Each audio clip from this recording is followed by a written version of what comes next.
ஆண்டவராக இயேசுவின் நாமத்தினால சபை மக்கள் வந்திருக்கிற எல்லாருக்கும் கிருபையும் கிறிஸ்துவின் சமாதானமும் உண்டாகும்படி உங்களை வாழ்த்துகிறேன். கர்த்தருடைய சமாதானமும் கிருபையும் தேவனை அறிகிற அறிவும் உங்களுக்குள்ள அதிகமாக பெருகட்டும். உங்களை வாழ்த்துகிறேன். கர்த்தர் உங்களை ஆசீர்வதிப்பாராக. அதை ஏற்ற விதத்தில் பரிசுத்த ஆவியானவரும் ஒவ்வொரு நாளும் உங்களை நடத்துவாராக. அந்த நடத்துதல் ஏற்ற விதத்தில் உங்களை இருதயத்தை கடினப்படுத்தாதபடிக்கு நீங்களும் விட்டு கொடுத்து ஆவியானோடு நடத்துதலில் நடப்பீங்க என்று சொல்லி உங்களுக்கு நான் ஜெபிக்கிறேன். கர்த்தர் உங்களை ஆசீர்வதிக்கட்டும். ஆமென். நம்ம இன்றைக்கி மார்க் சாப்டர் 6, ஓகேவா? மார்க்கு 6ஆம் அதிகாரம் ஒரு 56 வசனங்கள் கிட்ட இருக்குது. கொஞ்சம் பெரிய பேசேஜ் மாதிரி தான் இது.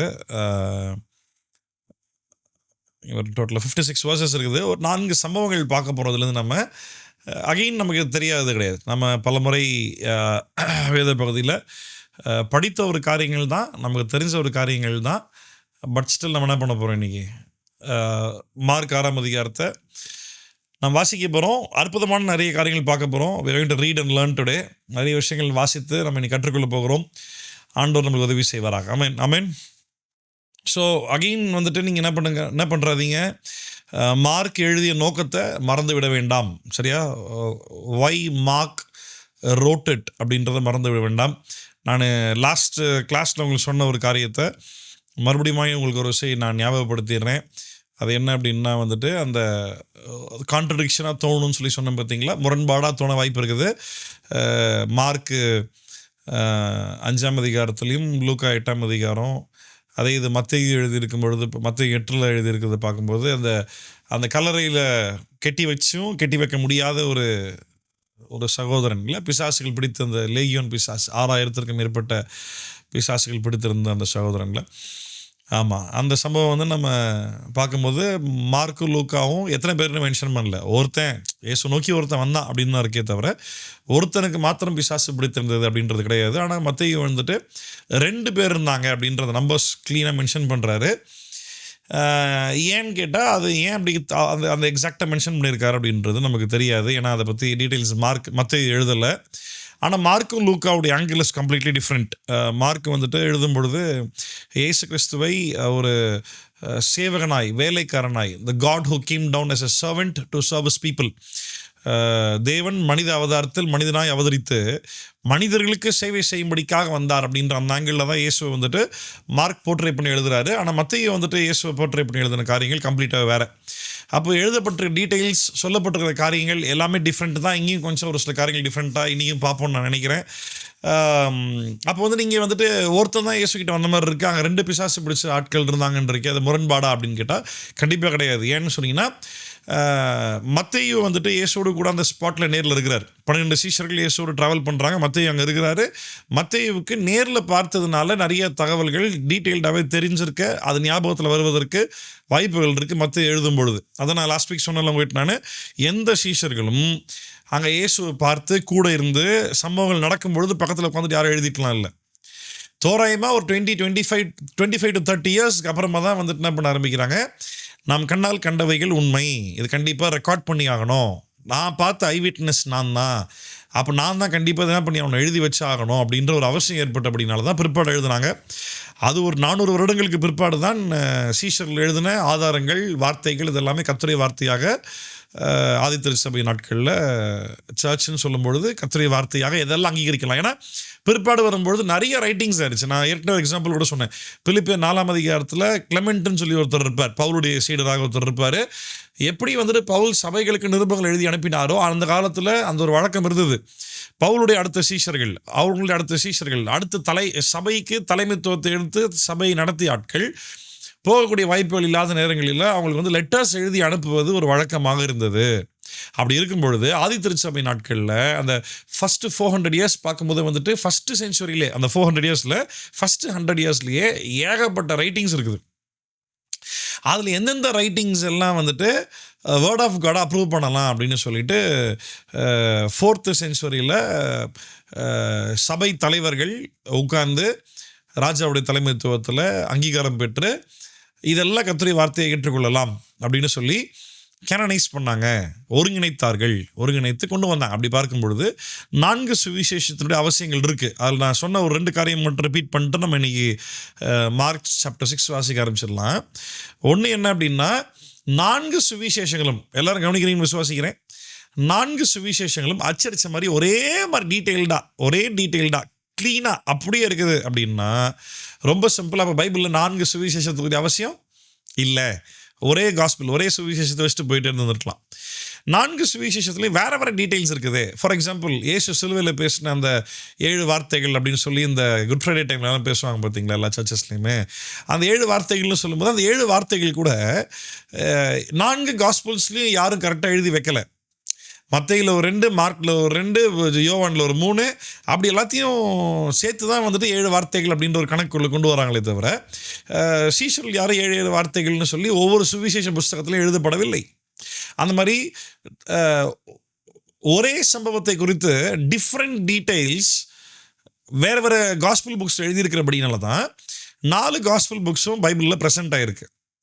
அப்போ ஒரே சம்பவத்தை குறித்து 4 சுவிசேஷத்திலும் இதை குறித்து எழுதப்பட்டிருக்கு அப்படின்றப்போ ஒன்றுத்தை மட்டுமே வாசித்து முடிவுக்கு வராமல் அதை குறித்து இன்னும் டீட்டெயில்ஸ் தேவை அப்படின்னா, ஃபார் எக்ஸாம்பிள் மார்க்லேருந்து வாசிக்கிறோன்னா அதே சம்பவம் ஒருவேளை மேத்யூ லூக்கில் இருக்குது, இல்லை ஜான்ல இருக்குது அப்படின்னா அதையும் சேர்த்து என்ன பண்ணணும், வாசிக்கும் போது எக்ஸ்ட்ரா டீட்டெயில்ஸ் கிடச்சி இன்னும் கொஞ்சம் பிகர் பிக்சர், இன்னொரு முழுமையான ஒரு படம் நம்மளுக்கு கிடைக்க ஆரம்பிக்கும். அதனால் வந்துட்டு எனக்கு வந்துட்டு மத்தேயுல இருக்கக்கூடிய ஒரு குறிப்பிட்ட சம்பவத்தில் இருக்கக்கூடிய தகவல்கள் மார்க்கில் இல்லை.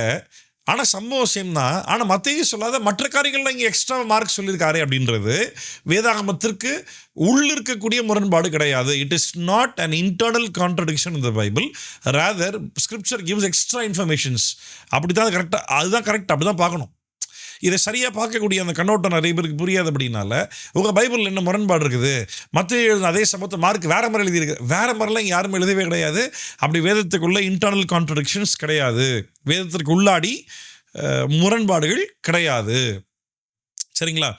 அப்போ வந்துட்டு மத்தேயு இது சிம்பிள் ஆன்சர் என்னென்னா, மத்தேயு 12 சீஷர்களில் ஒருவராக இயேசுவோடு ட்ராவல் பண்ணிக்கிட்டு இருந்தார், அவர் அங்கே இருந்தார். ஆனால் லூக்காவும் மார்க்கும் நேரடியான சீஷர்கள் கிடையாது. லூக்கா வந்து பால் கூட ட்ராவல் பண்ணார், மார்க் வந்துட்டு பீட்டர் கூட ட்ராவல் பண்ணார். கடைசி நாட்களில் பவுல் வந்துட்டு மார்க்கை கூப்பிட்றாரு, எனக்கு ஹெல்ப்ஃபுல்லாக நீ இருப்ப வா அப்படின்னு சொல்லி மார்க்கை வந்துட்டு கூப்பிட்டு அனுப்புகிறார். அப்போ வந்துட்டு லூக்கா வந்துட்டு யாருக்கு எழுதுறாரு, தெயோப்பிலுவிற்காக எழுதுறாரு. என்னென்னு எழுதுறாரு, நீ அந்த தேவைப்பில் யாருன்ற எக்ஸாக்ட் டீட்டெயில்ஸ் பைபிளில் இல்லை, பட் சரித்திர ஆராய்ச்சியாளர்கள் என்ன சொல்கிறாங்கன்னா, he could be a government official. Could be இல்லை, ரியலாகவே அவர் வந்துட்டு ஒரு அரசாங்கத்தினுடைய சேவகனாக இருந்தான். ஆனால் ரோம் அரசாங்கத்தில் இருந்தும் கூட இயேசுவை உண்மையான தெய்வம் என்று விசுவாசித்த ஒரு நபர். அப்போ இவரோட விசுவாசம் கரெக்டு தான் அப்படின்றதற்காக ஒரு அரசு அதிகாரிக்கு லூக்கா என்ன பண்ணுறாரு, கிரவுண்ட் ஒர்க் பண்ணி நேரில் போய் மக்களை மீட் பண்ணி இதெல்லாம் உண்மைதானா அப்படின்ற சீஷர்களை கேட்டு விசாரித்து கம்ப்ளீட் டீட்டெயில்ஸ் எழுதுறாரு. நீங்கள் ஆக்ட்ஸ் சாப்டர் 1 படித்தாலும் லூக்கா அதை சொல்லியிருப்பார். ஏன்னா அப்போஸ்தலர் நடவடிக்கைகள் எழுதுனது லூக்கா தான்.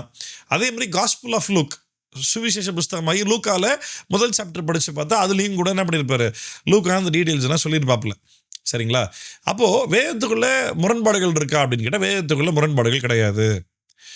வேதம் எழுதப்பட்ட விதங்களும் எழுதப்பட்ட நபர்கள் என்ன நோக்கத்துக்காக, எந்த காரணத்திற்காக, என்ன ஆங்கிள், என்ன பெர்ஸ்பெக்டிவில் எழுதுனாங்க அப்படின்றத ப்ராப்பராக ஆராய்ந்து வேதத்தை வாசிக்காமல் இந்த பேக்ரவுண்ட் டீட்டெயில்ஸ் தெரியாமல் இவங்க பாட்டுக்கு பைபிள் படிக்க ஆரம்பித்த உடனே இவங்களுடைய சொந்த புரிதலுக்கு ஏற்ற மாதிரி இல்லையே அங்கே அவர் சொல்லியிருக்காரு, ஆனால் அதே சம்பவத்தில் இவர் ஏன் இங்கே சொல்லலைன்றதான் பிரச்சனை.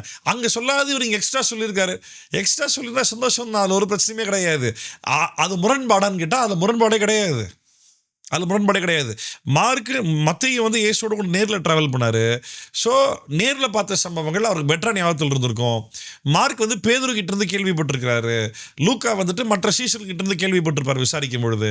அப்போ தேவைப்படுற விஷயத்த எழுதுறாங்க. இப்போது பிசாசு பிடிச்சிருந்தது 2 பேரா, ஒருத்தரா, 4 பேரா, 10 பேரா, அந்த டீட்டெயில்ஸ் நமக்கு தேவையே கிடையாது. அது நம்மளுடைய ஆவிக்குரிய வாழ்க்கைக்கோ இல்லை நம்ம ரட்சிப்பிற்கோ ஒரு சம்பந்தமும் கிடையாது. அது நம்மளுக்கு எதுவுமே உதவ போகிறது கிடையாது.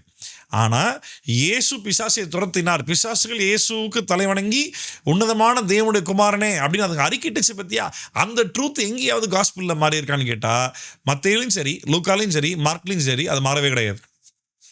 அப்போது இயேசுவை மையப்படுத்தி இயேசு என்ன செஞ்சாரு அப்படின்ற அந்த ஒரு ட்ரூத் பேசிஸில் எதுவுமே மாறல, எல்லாருமே ஒரே மாதிரி எழுதியிருக்கிறாங்க. ஆனால்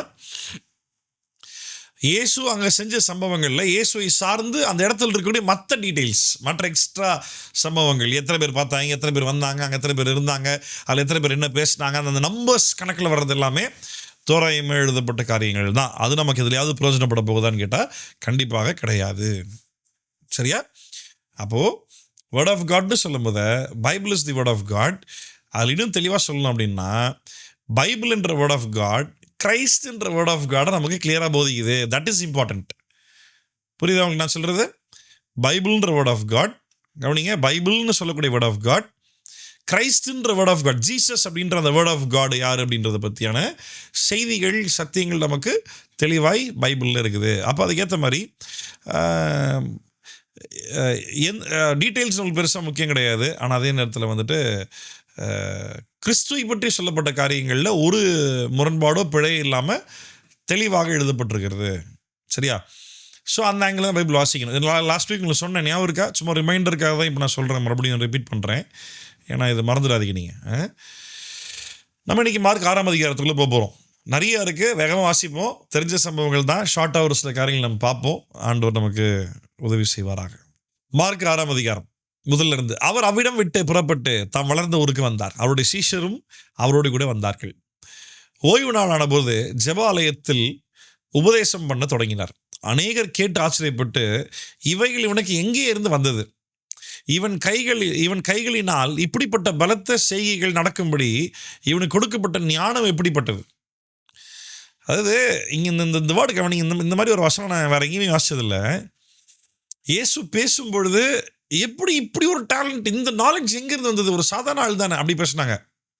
இயேசு செய்யும் பொழுது காரியங்கள், அற்புதங்கள் செய்யும் பொழுது, இப்படிப்பட்ட அற்புதங்கள் நம்ம கண்கள் கண்டதே கிடையாது, கண்டதே இல்லையே, இது எப்படி போய் முடியுமோ தெரியலையே அப்படின்னு சொல்லி பயந்தாங்க. அந்த டிஃப்ரென்ஸ் புரியுதா? ஆனால் இந்த இடத்துல மட்டும் நல்லா கவனிங்க, இவர் இப்படிப்பட்ட காரியங்களை செய்வதற்கு ஞானம் எங்கிறது வந்தது? ஒரு மனிதனுக்கு ஞானம் இருந்தால் மிராக்கிள் பண்ணிடலாமோ? அப்படியா? Can knowledge perform miracles?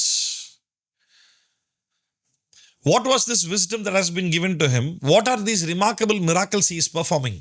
எதை சம்மந்தப்படுத்தி சொல்றாங்க பாருங்க. இவைகள் இவனுக்கு எங்கே இருந்து வந்தது? இவன் கைகளினால் இப்படிப்பட்ட பலத்த செய்கைகள் நடக்கும்படி இவனுக்கு கொடுக்கப்பட்ட ஞானம் எப்படிப்பட்டது?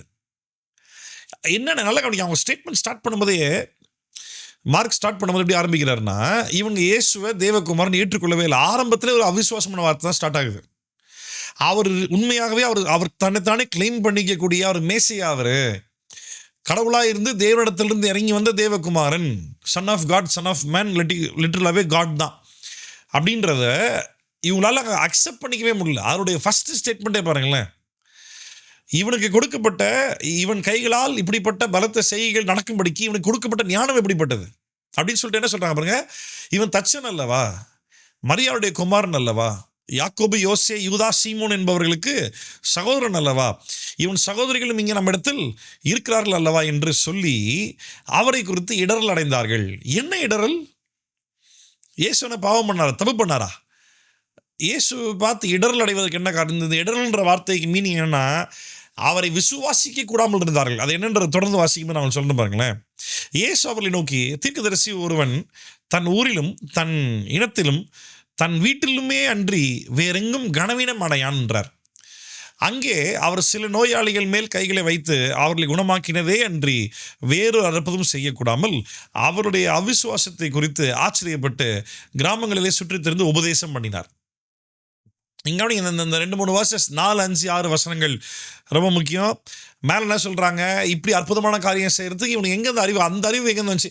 அறிவால் ஒரு மனுஷன் மிராக்கிள் பண்ண முடியாது. அந்த ஃபர்ஸ்ட் ஸ்டேட்மெண்ட்லேயே ஜீசஸ் இஸ் மெஸ்ஸையா அப்படின்றதான் ரிஜெக்ட் பண்ணுறாங்க.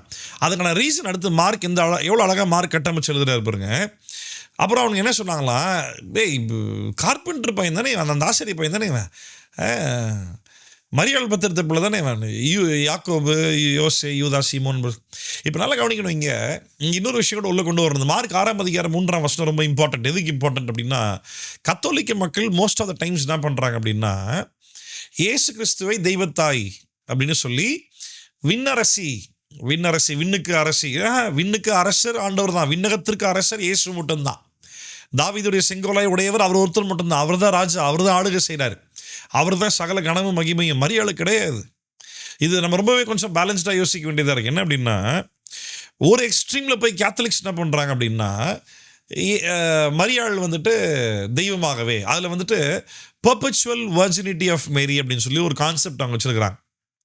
பெர்பச்சுவல், PRPTUAL TUAL நினைக்கிறேன், பெர்பெச்சுவல் வர்ஜினிட்டி ஆஃப் மேரி அப்படின்னு சொல்லி ஒரு கான்செப்ட் வச்சுருக்காங்க. அது என்ன மீனிங் அப்படின்னா, மரியாள் கன்னியாக இருக்கும் பொழுது இயேசு பெற்றெடுத்தார், அது உண்மைதான். ஆனால் மரியாள் சாகும் வரைக்கும் கன்னியாகவே இருந்தார். மரியாள் இன்னைக்கும் பரலோகத்தில் நமக்காய் பரிந்து பேசக்கூடிய அனுமதி, வாய்ப்பு, அந்த வல்லமை உள்ளவராக இருக்கிறார் அப்படின்றது கத்தோலிக்க மக்களுடைய ஒரு எண்ணம். அது ஆதி திருச்சபையில் மேபி அறியாமையின் காரணத்தால் மேபி ஒரு சில ஆரம்பத்தில் இருந்த ஆட்கள் போதிச்சிருந்திருக்கலாம். அதனால் அவங்களோட டாக்குமெண்ட்ஸ் எவிடன்ஸை எடுத்து நம்ம யூஸ் பண்ண முடியாது. வேதத்தினுடைய முழுமையை பார்க்கும் பொழுது ஆண்டவர் எப்படி சீஷர்களை இல்லை ஊழியர்களை இல்லை பழைய ஏற்பாட்டில் ஆண்டவரால் சூஸ் பண்ணப்பட்ட ராஜாக்களாக இருக்கட்டும், இல்லை நியாயாதிபதிகளாக இருக்கட்டும், இல்லாட்டி தீர்க்கதரிசிகளாக இருக்கட்டும், யாரானா இருக்கட்டுமே, அவங்களுடைய ஆசாரியர்களாக இருக்கட்டும், பிரதான ஆசாரியனாக இருக்கட்டும், யாராக இருந்தாலும் ஆண்டவர் எப்படி ஒரு மனுஷனை சூஸ் பண்ணி அவனை தன்னுடைய வேலைக்காய் கர்த்தர் பயன்படுத்துகிறாரோ, அதே போல் பூமியில் மனித அவதாரம் எடுத்து இறங்கி வருவதற்காக இயேசு மரியாளை பயன்படுத்தினார். அவ்வளோதான். ஸோ சீஷர்களும் ஊழியர்களும் தேவனுடைய பிள்ளைகளும் ராஜாக்கள்லேருந்து எல்லாருமே ஆண்டவருடைய சித்தத்தின்படி ஆண்டவரால் பயன்படுத்தப்பட்டவர்கள் அப்படின்னு சொல்லும் பொழுது, அதே போல் மரியாளும் தேவ சித்தத்தை நிறைவேற்றுவதற்காய் தேவனால் பயன்படுத்தப்பட்டவர்கள். அதில் மரியாளும் தேவ சித்தத்துக்கு ஏற்ற விதத்தில் தன்னை ஒப்பு கொடுத்தாள். அது ரொம்ப முக்கியம். எப்படி பவுல் கண்ணை குருடாக்கி கிடந்த பொழுது கண்ணு திறக்கப்பட்ட பிறகு கர்த்தருக்காக பவுல் வைராக்கியம் நின்றானோ, அவன் பேக்கடிக்க வாய்ப்பு இருக்குல்ல. பழையபடி அந்த அதிகாரத்துக்குள்ளேயே போயிடலாம், திருப்பி சபையை உடச்சி போங்கடா அதெல்லாம் சும்மா அப்படின்னு போக வாய்ப்பு இருக்குல்ல. ஆனால் கடைசி வரைக்கும் பவுல் நின்றான் பார்த்தீங்களா. அதே போல் மரியாள் கன்னியாக இருக்கும் பொழுது மேரி குட் ஹவ் ரிஜெக்டட் திஸ், ஏற்றுக்கொள்ள முடியாதுன்னு சொல்லி மறுதளிச்சிருந்திருக்கலாம், தவிர்த்திருந்திருக்கலாம், எதிர்த்து பேசியிருந்திருக்கலாம், ஏற்றுக்கொள்ள முடியாதுன்னு ரிஜெக்ட் பண்ணியிருந்திருக்கலாம். ஆனால் மேரி அக்செப்டட், தேவ சித்தத்தை மரியாள் அங்கீகரித்தாள். ஸோ நம்ம என்ன பண்ணணும் அப்படின்னா, ஒரு விதத்தில் மரியாளை ரொம்ப ஏளனமாக பேசி, ஏன்னா அந்த பக்கம் கத்தோலிக்க மக்கள் மரியாளை ரொம்ப கனப்படுத்துகிறாங்க. ஹெயில் மேரி, மரியாளை வாழ்க, மரியாளை வணங்குகிறோம், மரியாளை எங்களுக்காய் ஜெபித்துக் கொள்ளுங்க, மரியாள் நமக்காய் பிதாவிடத்தில் பரிந்து பேசுகிறாங்க, இதெல்லாம் எக்ஸ்ட்ரீமில் போகிறாங்கல்ல. அதனால நம்ம ஆட்டோமேட்டிக்காக இந்த பக்கம் பெந்தேகோஸ்தே ஆட்கள் ஆவிக்குரிய சபை என்ன பண்ணிடுது அப்படின்னா, மரியாள் ரொம்ப துச்சமாக கண்டுக்காம கவனிக்காம மரியாள் அப்படின்ட்டு கத்தோலிக்க உபதேசம் தவறுன்னு சொல்லணும், கண்டிப்பாக சொல்லி தான் ஆகணும். ஆனால் அதை சொல்கிறேன்ற பேர் என்ன பண்ணிடுறாங்க, இங்கே மரியாளை ரொம்ப ஏளனமாக பேசுகிறவங்க போயிடுறாங்க. நான் பவுலை ஏளனமாக பேச மாட்டேன், நான் பேதுருவை ஏளனமாக பேச மாட்டேன். தேவனால் பயன்படுத்தப்பட்ட ஊழியர்கள், அழைக்கப்பட்ட ஊழியர்கள் யாராக இருந்தாலும் நான் அவர்களை ஏளனமாக பேச மாட்டேன். அவங்களை கண்டிப்பாக கனப்படுத்தி தான் ஆகணும், மதித்து தான் ஆகணும். அதே போல் மரியாளையும் வி ரெஸ்பெக்ட் மேரி. மரியாள் தேவனால் பயன்படுத்தப்பட்ட ஒரு பாத்திரம். மரியாள் என்ன பெருசாக ஊழியம் பண்ணிட்டாங்க? ஒன்றும் பண்ணலை, எதுவுமே பண்ணலை. அதனால் ஆனால் என்ன பண்ணாங்க அப்படின்னா, நம்ம எதிர்பார்க்கக்கூடிய ஊழியம்னு சொல்லும் பொழுது மரியாள் எதுவுமே பண்ண கிடையாது. ஆனால் மரியாள் ஆண்டவரால் தெரிந்து கொள்ளப்பட்ட ஒரு பாத்திரமா இல்லையா? அவ்வளோதான். ஆண்டவர் மேரியை சூஸ் பண்ணார்னு சொல்லும் பொழுது வெரி குட், மேரி ஆண்டவர் சூஸ் பண்ணியிருக்காரு பாரு. ஸோ ஆண்டவர் சூஸ் பண்ணுற யாராக இருந்தாலும் வி ரெஸ்பெக்ட் தெம், அவ்வளோதான். அது ஒரு தப்பு கிடையாது. ஆனால் கத்தோலிக்க மக்கள் போகக்கூடிய அந்த எக்ஸ்ட்ரீம்லையும் போக வேண்டாம். இங்கே நம்ம பெந்தேகோஸ்தே பாஸ்டர்ஸ் ஊழியர்கள் இந்த எக்ஸ்ட்ரீமில் போய் மரியாதை ஒரு மாதிரி ஏளனமாக பேசுவாங்க, அங்கிட்டும் போக வேண்டாம். பவுல் அளவுக்கு மரியாதை கண்டிப்பாக ரெஸ்பெக்ட் பண்ண போகிறது கிடையாது. ஆனால் மரியாளுடைய ஆங்கிளில் பார்க்கும்பொழுது மரியாள் கன்னியாக இருந்து ஒரு பிள்ளை பெற்று எடுக்கும் பொழுது அது எவ்வளோ பெரிய ஒரு டஃப்பான ஒரு காரியம். அது அவ்வளோ ஈஸி கிடையாது. அதை மரியாதை அக்செப்ட் பண்ணாங்கல்ல, ஆண்டுடைய சித்தத்தை அவங்க அக்செப்ட் பண்ணாங்கல்ல. So yes, of course we do respect Mary. நம்ம மதிக்கிறோம், மரியாதை கொடுக்குறோம். இப்போ மரியாதை இப்போவும் கொடுக்கணும் அப்படின்னு அவசியம் கிடையாது. அதனால் இப்போ we respect Mary everyday Lord இல்லை, அதெல்லாம் நம்ம பண்ண போகிறது கிடையாது. ஆனால் அதே நேரத்தில் நம்ம அதை ஏளனமாக பேச போகிறதும் கிடையாது. அந்த பேலன்ஸ்மெண்ட் நல்லா புரியணும். ஒன்று, கத்தோலிக்க மக்கள் சொல்லக்கூடிய perpetual virginity of Mary, no we don't agree that, நாம் அதை ஏற்றுக்கொள்வது கிடையாது. ஏன்னா வேதாகமத்தின் உபதேசம் அப்படி இல்லை. பெர்பெச்சுவல் வர்ஜினிட்டி ஆஃப் மேரினா என்ன அர்த்தம் அப்படின்னா, கன்னியாக இருக்கும் பொழுது இயேசுவை பெற்றெடுத்தார், அவர் சாகிற வரைக்கும் கன்னியாகவே இருந்தார். மரியாளுடைய கன்னித்தன்மை கடைசி வரைக்கும் மறையவே இல்லை, அழியவே இல்லை, மாறவே இல்லை.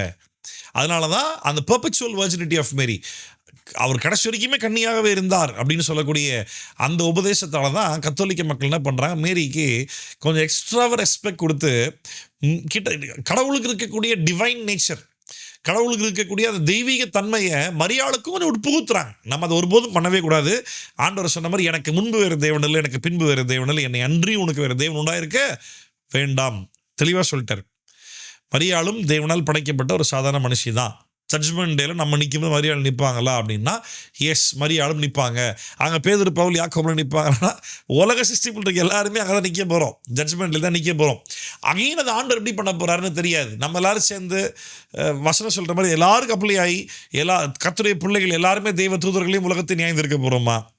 இல்லட்டு அந்த 12 சீஷர்கள் மாத்திரம் 24 மூப்பொருளும் அவங்க மட்டும் நின்று நியாயந்திருத்து, ஐ டோன்ட் நோ, தெரியாது. ஆனால் கண்டிப்பாக நியாயத்தினால எல்லாரும் அங்கே இருக்க போகிறோம் அப்படின்றது மட்டும் உண்மை. அதில் எந்த மாற்று கருத்தும் கிடையாது. மற்றபடி அங்கே போனால் தான் மற்ற காரியங்கள் தெரியும். ஈவன் தச்சன் அல்லவா, மரியாளுடைய குமாரன் அல்லவா, யாக்கோபு, யோசே, யூதா, சீமோன் என்பவர்களுக்கு சகோதரன் அல்லவா என்று சொல்லி அவரை குறித்து இடரல் அடைந்தார்கள். இப்போ வசனம் ரொம்ப தெளிவாக சொல்லுது, யாக்கோபு, யோசே, யூதா, சீமோன் என்பவர்களுக்கு சகோதரன் அல்லவா, இவங்களுடைய சகோதரர்கள் தான் அப்படின்னு சொல்லி வசனம் ரொம்ப தெளிவாக இருக்குது. நம்மளுக்கு மார்க் ரொம்ப தெளிவாக எழுதியிருக்காரு. இதை இவ்வளோ தெளிவாக இருந்தவங்க கத்தோலிக்க மக்கள் இதை எப்படி ரிஜெக்ட் பண்ணுறாங்க அப்படின்னு கேட்டால், அது வந்துட்டு மரியாள் பெற்றெடுத்த சகோதரர்கள் கிடையாது. இங்கே சகோதரர்கள் சொல்லப்பட்டிருக்கிறது இயேசுடைய கசின் பிரதர்ஸு, இங்கே ரியல் பிரதர்ஸ்ன்னு இல்லை அப்படின்ற மாதிரி இல்லை.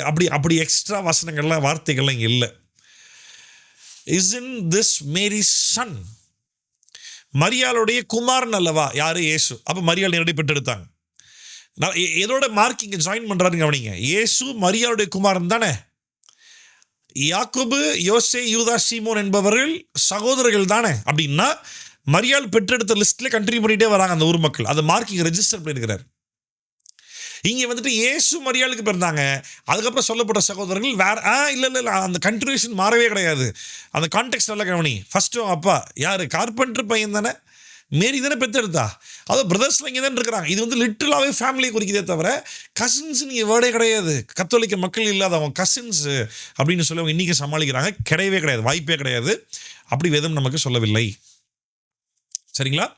லிட்ரலாகவே இயேசுடைய பிரதர்ஸ் தான் இவங்க. இயேசுடைய பிரதர்ஸ்ன்னு சொல்கிறத விட ஜீசஸுடைய ஹாஃப் பிரதர்ஸ். ஏன் அப்படின்னா யோசேப்பும் மரியாளும் சரீர உறவு கொண்டு இயேசுவை பெற்றெடுக்கவில்லை. வசனம் சொல்வது யோசேப்பு மரியாளை அறிவதற்கு முன்பாகவே மரியாள் கர்ப்பவதியானாங்க. ரைட்டா? அப்போ மரியாள் கர்ப்பவதி ஆகும் பொழுது அவங்க பயந்துடுறாங்க. யோசேப்பு நினைக்கிறான், ஐயோ நடத்த கெட்டவ போல்க, சரியில்லை அப்படின்னு சொல்லி அப்போ கூட அவளை அவமானப்படுத்த துணியாமல் ரகசியமாக இவளை வந்துட்டு ரிஜெக்ட் பண்ணிடணும், இந்த மேரேஜை கேன்சல் பண்ணிடணும் அப்படின்னு யோசிக்கும் போது மரியாளுக்கு தெய்வதூதன் நேரில் வந்து சொல்லிட்டு போகிறாங்க. யோசேப்புக்கு கனவுல வந்து காபிரியல் தூதன் வந்து தெய்வ சமூகத்தில் இருக்கக்கூடிய காபிரியல் தூதன் நான் தான், நீ அவளை தள்ளி விடாத, உருவாயிருக்கிற கர்ப்பம் பரிசுத்த பிள்ளை பிறக்க போகுது, அதனால ஏற்றுக்கொள்ளு அப்படின்னு சொல்லிட்டு போனனால the biggest sacrifice of Joseph without even knowing Mary, மரியாளை அறிவதற்கு முன்பாகவே கர்ப்பவதி ஆயும் கூட மரியாளுடைய கர்ப்பத்தை மரியாள் ஏற்றுக்கொண்டார்ன்றது கிடையாது, யோசேப்பும் சேர்ந்து ஏற்றுக்கொள்கிறான். அது ஒரு பெரிய சாக்ரிஃபைஸ் ஆக்சுவலாக. ஏற்றுக்கொண்டு மரியாள் யோசேப்போடு பிரவேசிப்பதற்கு முன்பாகவே, அப்படின்னா ஒரு ஆணுடைய துணை இல்லாமல் இயேசு கிறிஸ்து அற்புத பிறப்பாக மரியாளுடைய வயிற்றில் கர்ப்பம் தரித்து இயேசு கடவுள் மனிதனாய் அவதரித்தார். ஆமென், மனிதனாய் அவதரித்தார். இப்போ அதில் என்னன்னா, இவர் மனிதனாய் அவதரித்த பிறகு இவருக்கு பிற்பாடு பிறந்த சகோதரர்கள் யோசேப்பு கடைசி வரைக்கும் மரியாளை தொடாமே வாழ்ந்துட்டாங்களா? யோசேப்பு கடைசி வரைக்கும் மரியாளோட ஃபேமிலி லைஃப் இல்லாமே வாழ்ந்துட்டாங்களா அப்படின்னு கேட்டால் கிடையாது. அப்படி ஆண்டவர் ஒருபோது யாரையுமே அப்படி ஒரு மேரேஜ் லைஃப்பில் யாரையுமே அப்படி இணைச்சதே கிடையாது. கணவன் மனைவியோடு ஒரே லைஃப் ஒன்றா ஹாப்பியாக ஃபிசிக்கல் ரிலேஷன்ஷிப்போடு நீங்கள் அப்படி இல்லாமல் தனித்தனியாக அப்படி உலகத்தில் யாரும் கிடையாது. யோசேப்புக்கு மரியாளுக்கு அப்படி ஒரு காரியத்தை ஆண்டு வச்சதே கிடையாது. இப்போ ஒருவேளை இங்கே நம்ம நல்லா தெரியுது இவங்க பிரதர்ஸ் தான் அப்படின்னா இயேசு பிறந்த பிற்பாடு யோசேப்புக்கு மரியாளுக்கும் பிறந்தவர்கள் தான். அப்போ ஜீசஸ்னுடைய ஹாஃப் பிரதர்ஸ்னால் புரியுதுல? யோசேப்புடைய வித்து இல்லாமல் இயேசு பிறந்தார். ஆனால் அதுக்கு பிற்பாடு பிறந்தவங்க எல்லாமே யோசேப்புக்கு மரியாளுக்கும் பிறந்தவர்கள் தான். அற்புத பிறப்பா இயேசு பிறந்தது போல கன்னி மரியாள் வயிற்றில் பிறக்கவில்லை.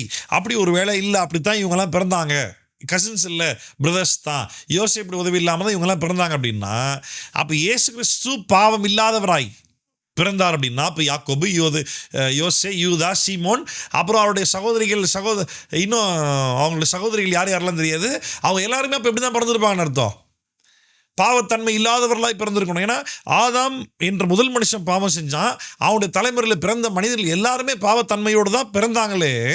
அப்போது இயேசுடைய பலியை மாத்திரம் எப்படி மனிதனுடைய பாவத்தை மன்னிக்குதுன்னு கேட்டால், இயேசு அந்த ஆதாமுடைய சந்ததியில் வந்த யோசேப்புடைய வித்துனால மரியாள் வயிற்றில் கர்ப்பவதி ஆகலை. யோசேப்பு மரியாளை அறிவதற்கு முன்பாகவே ஆண்டவர் பரிசுத்த ஆவியானவர் மரியாள் மேல் நிழலிட்டு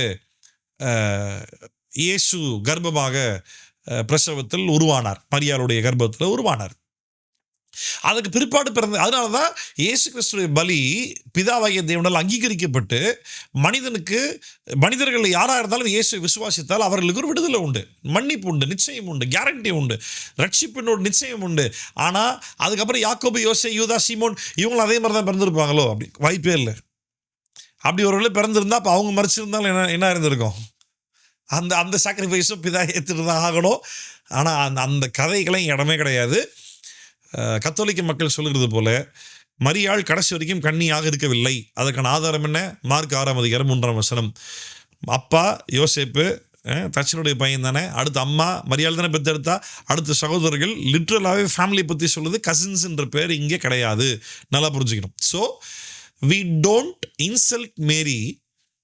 இயேசுவை, நம்முடைய பாவத்தை மன்னிப்பதற்கு இயேசுவை இந்த பூமியில் 9 மாதம் 10 மாதம் சுமந்து, 9 மாதம் 3 வாரங்கள் 10 மாதம் வச்சிங்களேன், 10 மாதம் சுமந்து பெற்றெடுத்து இயேசு வளர்ந்து இயேசு அது வரைக்கும் பராமரித்து பாதுகாத்து, ஆமாம், இயேசுக்கு பால் ஊட்டி சோறு ஊட்டி இல்லை வளர்த்து அந்த ஒரு பெரிய ஒரு ஊழியத்தை மேரி பண்ணியிருக்கிறாங்க. So we don't insult Mary. ஆனால் அதே நேரத்தில் we don't give any divine attributes to Mary. அதனால் கவனிக்கணும். எந்த ஒரு தெய்வீக பண்பாடு, தெய்வீக சுவாபங்களை, தெய்வத்துவத்திற்குரிய தன்மைகளையோ சுவாபங்களையோ மரியாளுக்கு நாம் புகுத்துறது கிடையாது. ஏன்னா அப்படி மரியாளுக்கு ஒன்று இல்லவே இல்லை, கிடையாது. ஆனால் மரியாள் இயேசுவால் பயன்படுத்தப்பட்ட ஒரு நபர்ன்ற அந்த ஒரு நோக்கத்தில் எஸ், வி ரெஸ்பெக்ட் மேரி. மற்ற சீஷர்கள் அளவுக்கு ரெஸ்பெக்ட் பண்ணுறோமான்னு கேட்டால் இல்லை, அவ்வளோலாம் கிடையாது. ஏன் கிடையாது அப்படின்னா, சீஷர்கள் நம்ம நிறைய உபதேசங்கள் சொல்லியிருக்காங்க, எழுதியிருக்கிறாங்க. அந்த மாதிரி மேரி எதுவுமே சொல்லலை. மேரி சொன்ன எல்லா உபதேசமும் ஒன்று மட்டும்தான், காணா ஒரு கல்யாண வீட்டில் அவர் சொல்லுகிறபடி செய்யுங்கள் அப்படின்ட்டாங்க. அது ஒன்று தான் அவங்க சொன்னது கடைசியாக. ஆமாம். ஸோ தொடர்ந்து வாசிக்கலாம். இயேசு அவரை நோக்கி தீர்க்கதரிசி, இது இந்த வசனம், இந்த 4வது வசனம் கூட நிறைய மிஸ் அண்டர்ஸ்டாண்டிங். இயேசு அவர்களை நோக்கி தீர்க்கதரிசி ஒருவன் தன் ஊரிலும் தன் இனத்திலும் தன் வீட்டிலுமே என்று வேற எங்கும் கனவீனம் அடையான் என்றார். இப்போ என்ன கனவீனம் அடையான்? இல்லை என்ன மாதிரியான ஒரு கனவீனம் இந்த ஊழியக்காரர்கள், இங்கே தீர்க்கதரிசியாக இருக்கட்டும் இல்லை ஊழியக்காரன்ற பேரில் யாருன்னு இருக்கட்டும், தான் சொந்த ஊரில், தான் சொந்த வீட்டில் இல்லை, தான் சொந்த இனத்தில், தன்னுடைய மக்கள் மத்தியில், இங்கே மட்டும்தான்ப்பா அவனுக்கு வந்துட்டு ரொம்ப கனம் குறையுது, அவனுக்கு ஆனர் இல்லாமல் போகுது அப்படின்றப்போ இதை மக்கள் எப்படி எடுத்துக்கிறாங்க அப்படின்னா, ஒரு பாஸ்டர் கல்யாண வீட்டுக்கு போகிறாரு. கல்யாண வீட்டில் பொண்ணுக்கும் பையனுக்கும் பாஸ்டருக்கு பெருசாக சம்மந்தம் இல்லை. பொண்ணு வீட்டு சைடில் தெரிஞ்சவங்க இந்த பாஸ்டர் இன்வைட் பண்ணியிருக்காங்க. இவர் பாஸ்டர்ன்ற பேரில் போகும்போதே சஃபாரி ட்ரெஸ்ஸு, பார்த்தாலே ஊழியக்காரன் தெரியும், கையில் பைபிள் எடுத்துகிட்டு போயிடுவாங்க. போகிற இடத்துல கல்யாண வீட்டில் என்ன மேடையில் கூப்பிட்டு உட்கார வைக்கல, எனக்கு சாப்பிட்ற இடத்துல ஸ்பெஷலாக ஊழியக்காரன்ற பிளேஸில் என்னை கூப்பிட்டு உட்காரிச்சு சாப்பாடு போடலை, எனக்கு ப்ரேயர் பண்ணுறதுக்கோ செய்கிறது எந்த ஒரு வாய்ப்புகளும் எனக்கு கொடுக்கவில்லை, ஊழியக்காரன் கனம் இல்லை அப்படின்ட்டு பயங்கரமாக பேச ஆரம்பிச்சிருவாங்க. இயேசு அப்படிதான் ஆச்சு பார் அப்படின்ட்டு இந்த வருஷத்தை தான் நிறைய பேர் கோட் பண்ண ட்ரை பண்ணுவாங்க. ஆக்சுவலாக ஒரு ஊழியக்காரனு எது கனவீனம்? நல்லா கவனிங்க. ஒரு தேவனால் அழைக்கப்பட்ட ஊழியக்காரனுக்கு எது அவமானம், எது கனவீனம் அப்படின்றது நல்லா புரிஞ்சுக்கணும். அந்த மார்க் 6:3 வாசிக்கும் போது எனக்கு மறுபடியும் ஆண்டவர் தான் புரிய வச்சார். What is dishonouring for a man of God? ஒரு மனிதனை கனவீனம், ஒரு மனிதனுக்கு தேவனால் அழைக்கப்பட்ட ஊழியக்காரனுக்கு எது கனவீனம் அப்படின்னா, அவன் சொல்லக்கூடிய உபதேசத்தை எவன் ஒருவன் கேட்கவில்லையோ அதுதான் அவனுக்கு கனவீனம். இப்போ என்ன ரொம்ப அவமானப்படுத்துகிறாங்கப்பா, ஒரு ஊழியக்காரன் என்னை மதிக்கவே பண்ணுறாங்கப்பா அப்படின்னு நான் சொல்கிறதா இருந்தால் எதை மட்டும் சொல்லணும் தெரியுமா? நான் இயேசுவை பற்றி சொன்னேன், அவன் அக்செப்ட் பண்ண மாட்டேன்ட்டாங்க, அது என்னை ரொம்ப கனவீனப்படுத்திட்டாங்க அப்படிதான் சொல்லணும். வேற எந்த ஆங்கிலுமே கிடையாது. இயேசு என்ன சொன்னார்? குருவாகி என்னையே அவனுக்கு பிடிச்சி அடிச்சிட்டாங்கன்னா சிஷியர்களாக உள்ள அடிக்க மாட்டாங்களா? கண்டிப்பாக அடிப்பாங்க. இதுதான் இயேசு சொன்னார். எங்கேருந்து இந்த கணத்தை தூக்கி உள்ள சொல்ல முடியும்? எங்கேருந்து இந்த ரெஸ்பெக்டை தூக்கி உள்ள சொல்ல முடியும்? இயேசுவே இந்த உலகம் மதிக்கல அப்படின்றப்போ இயேசுவே உலகத்தில் மனிதனுக்காக வேலை செய்ய வந்தேன் அப்படின்னு சொல்லிட்டாரு. அந்த வேலையை நான் செய்கிற வேலையை நீங்களும் தொடர்ந்து செய்யுங்கன்னு சொல்லி ஒரு சில பேருக்கு ஆண்டவர் அழைப்பை கொடுத்து அந்த அழைப்புள்ள ஆட்கள் என்னை போல வேலை செய்யுங்க அப்படின்னு சொல்லிட்டாரு. மற்ற ஆட்களுக்கு அந்த சுவாபம் இயல்பாகவே இருக்கட்டும் அப்படின்னு சொல்லிட்டாரு. இப்போது அவரே ஒரு வேலைக்காரனாக இறங்கி வந்தார். ஊழியம் கொள்ளும்படி வரல, ஊழியம் செய்யும்படி, வேலை வாங்க வரல, வேலை செய்ய வந்தார். அவர் செஞ்ச வேலையை நம்மளையும் தொடர்ந்து சொல்லிட்டு போயிருக்கிறாரு. மார்க் 10ஆம் அதிகாரத்துக்குள்ள வரும்போதெல்லாம் ரொம்ப எக்ஸலண்ட்டாக இருக்கும். உங்களில் எவனாவது ஒருத்தர் முதன்மையாக இருக்க விரும்பினால் அவன் எல்லாருக்கும் கடையானவனும் எல்லாருக்கும் சேவனுமா இருக்க கடவன் அப்படின்ட்டார். உங்களை என்ன ஃபர்ஸ்ட்டாக இருக்க விரும்புனீங்கன்னா அவன் எல்லாரும் லாஸ்ட்டாக இருக்கட்டும், எல்லாருக்கும் வேலை செய்யட்டும், எல்லாருக்கும் ஊழியம் செய்யட்டும், அதுதான் நான் அதுக்காக அழைச்சிருக்கிறேன் அப்படின்னு சொல்கிறாரு. அப்போது எந்த விதத்தில் என்ன கனப்படுத்தணும்னு எதிர்பார்க்க முடியும்? இந்த விதத்தில் என்ன கனப்படுத்தணும் எதிர்பார்க்க முடியும்? ஒரு ஊழியக்காரன் தனக்குரிய கணம் என்று சொல்லி எதை எதிர்பார்க்க முடியும்? எதுவுமே கிடையாது. என்னை யாருன்னா அலட்சியப்படுத்தினாலோ அவமானப்படுத்தினாலோ ஒருவேளை திட்டினாலோ இல்லை என்னை யாருன்னா சுவிசேஷத்துக்கு அடித்தா கூட எனக்கு அதை ஆச்சரியப்படுத்த உண்மை கிடையாது. ஐயோ இப்படி ஆயிடுச்சு, ஐயோ அந்த ஐயோன்ற பேச்சு எங்கே இல்லை, இப்படித்தான் ஆகும்னு சொல்லி என்னுடைய குரு சொல்லிட்டு போயிருக்கிறார், என் எஜமானன் சொல்லிட்டு போயிருக்கார். இதில் வந்துட்டு ஆண்டவரே உங்களுக்காக ஊழியம் செய்கிறேன், இந்த ஊரில் என்ன அவமானப்படுத்திட்டாங்க ஆண்டவரே, இந்த ஜபமே பண்ணக்கூடாது ஊழியக்காரங்க.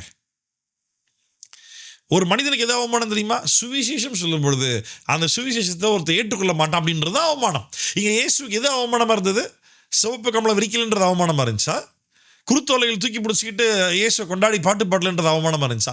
இங்கே இயேசு தன்னுடைய ஒரு தீர்க்கதரிசிக்கு தன் சொந்த ஊரில் அவன் கனவீனத்தை அடைவான். எதை சொன்னார்? இயேசு தான் மேசியா என்பதை அவர்கள் சொந்த ஊரில் பழகின காரணத்தால் ஏற்றுக்கொள்ள முடியலன்றதுதான் என் கனவீனமே. தொடர்ந்து வாசிங்க, என்ன சொல்றாரு பாருங்க. அங்கே அவர் சில நோயாளிகள் மேல் கைகளை வைத்து அவர்களை குணமாக்கினதை அன்றி வேறொரு அற்புதம் செய்யக்கூடாமல் அவர்கள்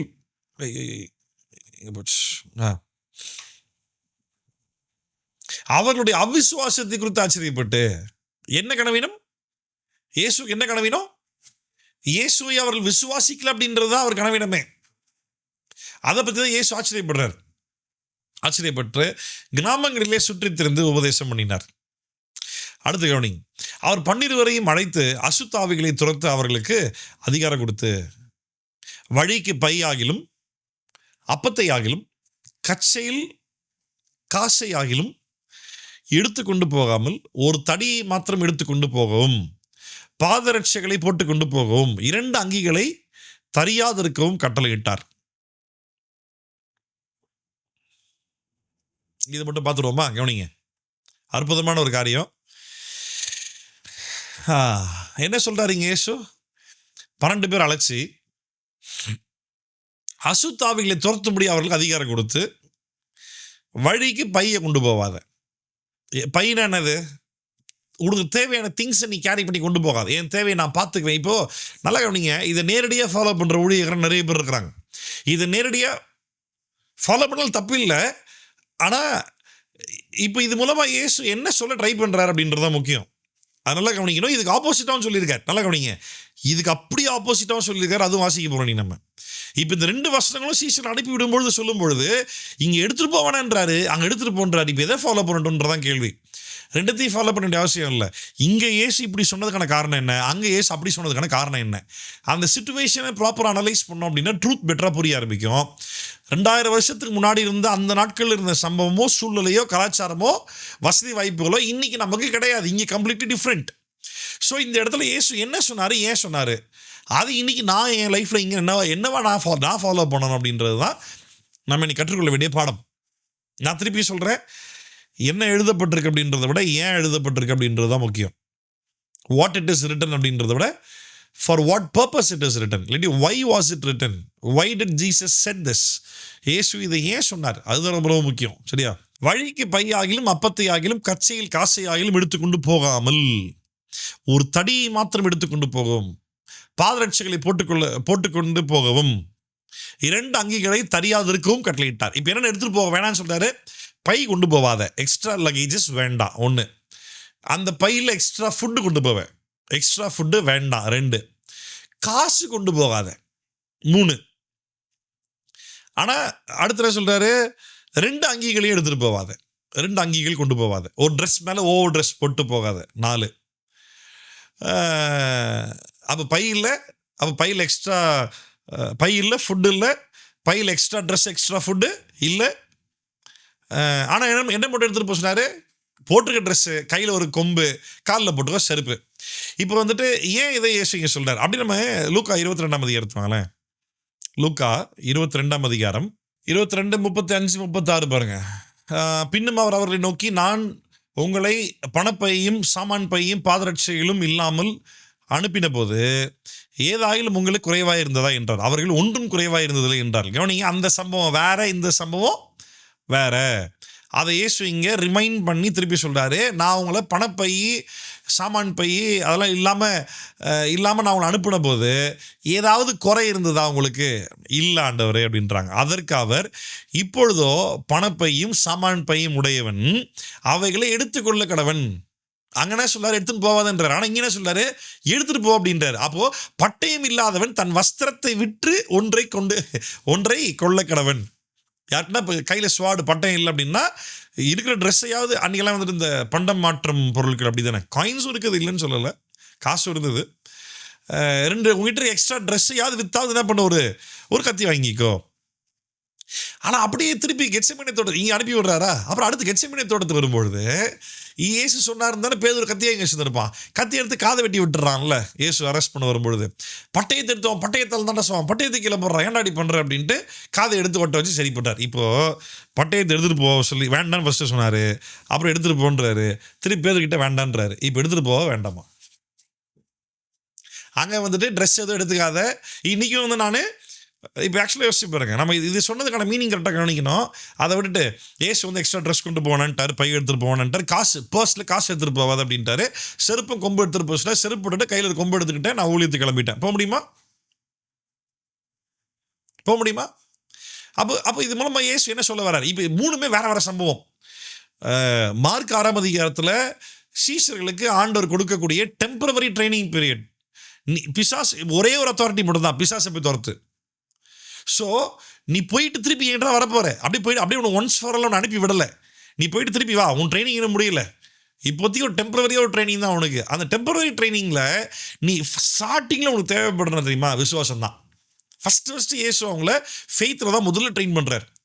அவன் கையில் வந்துட்டு எக்ஸ்ட்ரா ட்ரெஸ் கொண்டு போகாத, அதாவது ஃபஸ்ட்டு பை கொண்டு போகாத, பையில் எக்ஸ்ட்ரா ட்ரெஸ் கொண்டு போகாத, அந்த ஃபுட்டு கொண்டு போகாத, பையில் எக்ஸ்ட்ரா ஃபுட்டு கேரி பண்ணாத, செருப்பு போட்டுக்கிட்டு போ, கையில் ஒரு கொம்பு எடுத்துகிட்டு போ.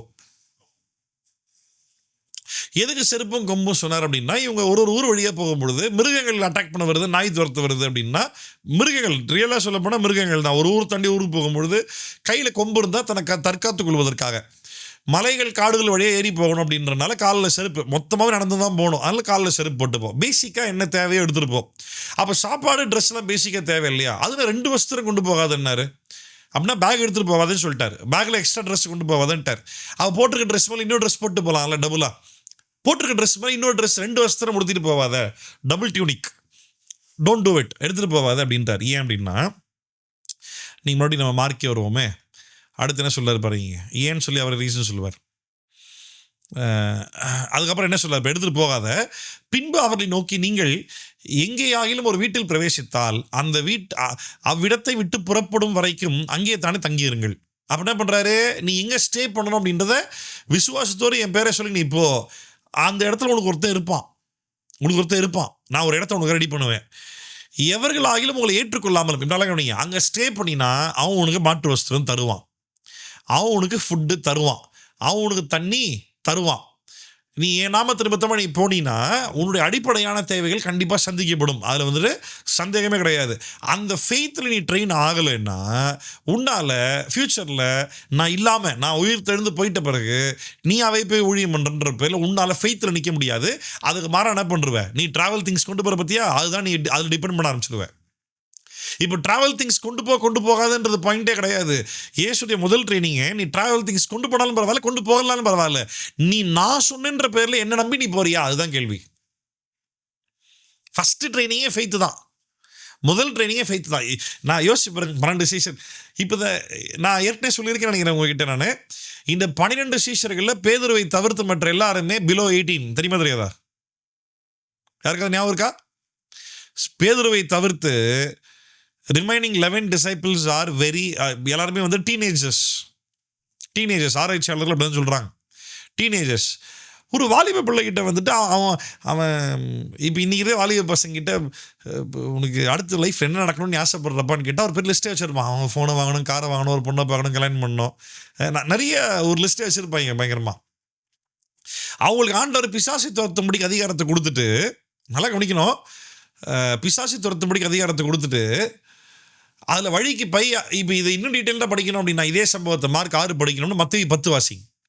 மத்தேயு 10 இன்னும் டீட்டெயிலாக சொல்லியிருப்பார். பிசாசு துரத்த மட்டும் இல்லை, மரித்தோரை உயிர் தேட, வியாதியஸ்தரை சுஸ்தப்படுத்த இந்த அதிகாரங்களை கொடுத்து இலவசமாக பெற்ற, இலவசமாக கூட இன்னும் டீட்டெயிலாக சொல்லியிருப்பார். மத்தேயு இன்னும் டீட்டெயிலாக சொல்லியிருப்பார். அப்போ கவனிங்க, மார்க்கில் கொஞ்சம் தான் இருக்குது, நிறைய விஷயங்கள் இல்லை. மேத்யூ நிறைய எழுதியிருக்காரு அப்படின்னா, இப்போ மார்க் வந்துட்டு ஊழியத்தில் இயேசு எப்படி அவர்களை அனுப்பினார்னு சொல்லி அதை ஃபோக்கஸ் பண்ணி எழுதுறதுக்காக மார்க் எழுதலை. சீசரில் எப்படி அனுப்பினாரு, சீசரில் போய் என்ன பண்ணாங்க, அதை பற்றி இங்கே மார்க் பேசலை. மார்க்கு இயேசு என்ன பண்ணாருன்னு இயேசுவை ஃபோக்கஸ் பண்ணி பேசிகிட்டு இருக்காரு. ஆனால் மத்தேயு எழுதும்பொழுது மத்தேயு இயேசுவையும் ஃபோக்கஸ் பண்ணுறாரு. ஆனால் மத்தேயு கூடவே இருந்து பார்த்து, நல்லா கவனிங்க, இந்த 12 சீசர் அனுப்பும்பொழுது மார்க் அந்த 12 பேரில் ஒருத்தர் கிடையாது. ஆனால் மத்தேயு அந்த 12 பேரில் ஒருத்தர். மத்தேயு யூதர்களுக்காக வேறு எழுதுறாரு, ஸ்பெசிஃபிக் அந்த ஊர் மக்களுக்காக. அப்போ இயேசு எப்படியெல்லாம் அவரை ட்ரெயின் பண்ணாருன்ற டீட்டெயில்ஸ் நிறைய மத்தேயு எழுதியிருக்கிறார். ஏன்னா நேரில் அனுபவிச்சவர் அவர். So again this is not a contradiction. இதில் இது முரண்பாடு கிடையாது, டீட்டெயில்ஸ் தான் எக்ஸ்ட்ரா இருக்குது. மார்க் வந்து ரொம்பவே ஷார்ட்டாக கம்ப்ளீட் பண்ணியிருக்கிறார். அதில் பாருங்க என்ன சொல்லுது பாருங்க, எவர்களாயிலும் உங்களை ஏற்றுக்கொள்ளாமலும் உங்கள் வசனங்களை கேளாமலும் இருந்தால் நீங்கள் அவ்விடம் விட்டு புறப்படும் பொழுது அவர்களுக்கு சாட்சியாக உங்கள் காலின் கீழே படிந்த தூசியை உதறி போடுங்கள். நியாயத்தீர்ப்பு நாளிலே அந்த பட்டணத்திற்கு நேரிடுவதை பார்க்கலாம் சோதம் கொமோரா பட்டணத்துக்கு நேரிடுவது லகுவாக இருக்கும் என்று மெய்யாகவே உங்களுக்கு சொல்லுகிறேன் என்று சொல்லி அவர்களை 2 பேராக அனுப்பினார். 2 பேர் அனுப்புகிறாரு. இப்போது இந்த சம்பவத்தில் பார்க்கும் பொழுது பேகு கொண்டு போகாத, ட்ரெஸ்ஸு கொண்டு போகாத, பேக்கில் எக்ஸ்ட்ராவாக பணப்பை பர்ஸ் வச்சு பணம் கொண்டு போகாத, ஒரு டவுனுக்குள்ளே போகும்போது என்ன பண்ணுவேன், நீ ஸ்டே பண்ணுறது சத்திரம் பார்ப்பேன், ஸ்டே எல்லாம் பண்ண முடியாது. நீ போய் வசனங்களை சொல்லுவோம், வசனத்தை ஏற்றுக்கொள்கிற ஒருத்தர் இருப்பான், அவன் தேவையை சந்திப்பான். அப்படின்னா உன்னை அனுப்பினது நான், அப்போ உன்னுடைய அடிப்படையான தேவையை சந்திப்பது நான். இதுதான் அழகாக பவுல் எழுதுறாரு. சுவிசேஷ வேலையை செய்கிறவனுக்கு சுவிசேஷத்தினால் பிழைப்பு உண்டாக வேண்டும் என்று கர்த்தர் சொல்லியிருக்கிறாரே, ரைட்டா? ஆனால் இங்கே வந்துட்டு ஸ்டார்டிங்கில் ஒரு டெம்பரவரி மிஷனரி மிஷன், தற்காலிகமான ஒரு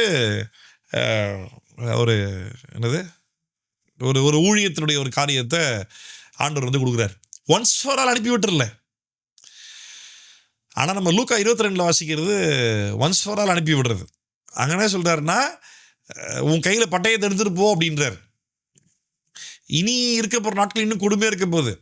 இங்கே வந்துட்டு நீ சொல்லக்கூடிய நற்செய்தியை ஃப்ரெஷ்ஷாக ஏற்றுக்கொள்கிறாங்க. ஏன்னா நல்லா கவனிக்கணும், மத்தேயு 6 இயேசு வாழ்கிற அந்த காலகட்டத்தில் ஸ்டார்டிங் பீரியடில் இயேசு பக்கம் பயங்கரமாக க்ரௌடு கூடுது, இல்லைன்னு இல்லை. ஆனால் ரோம் அதிகாரியை போய் ரீச் ஆகிற அளவுக்கோ இல்லாட்டி யூதர்கள் டிஸ்டர்பாக இயேசு கொலை பண்ணிடணும் அப்படின்ற அளவுக்கு இன்னும் என்ன ஆகலை, ரீச் ஆகலை, இன்னும் ரீச் ஆகலை. அதனால இந்த டைமில் இவங்க சொல்லக்கூடிய நற்செய்தியை மக்கள் அக்செப்ட் பண்ணுறாங்க, கேட்குறாங்க. ஸோ யூ ஜஸ்ட் கோ, போயிட்டு வாங்க, போய் பிசாசுகளை துரத்தி வியாதியை சுகப்படுத்தி மரித்தோரை உயிர் செய்து நான் சொன்னதை போய் சொல்லிட்டு வாங்க அப்படின்றாங்க.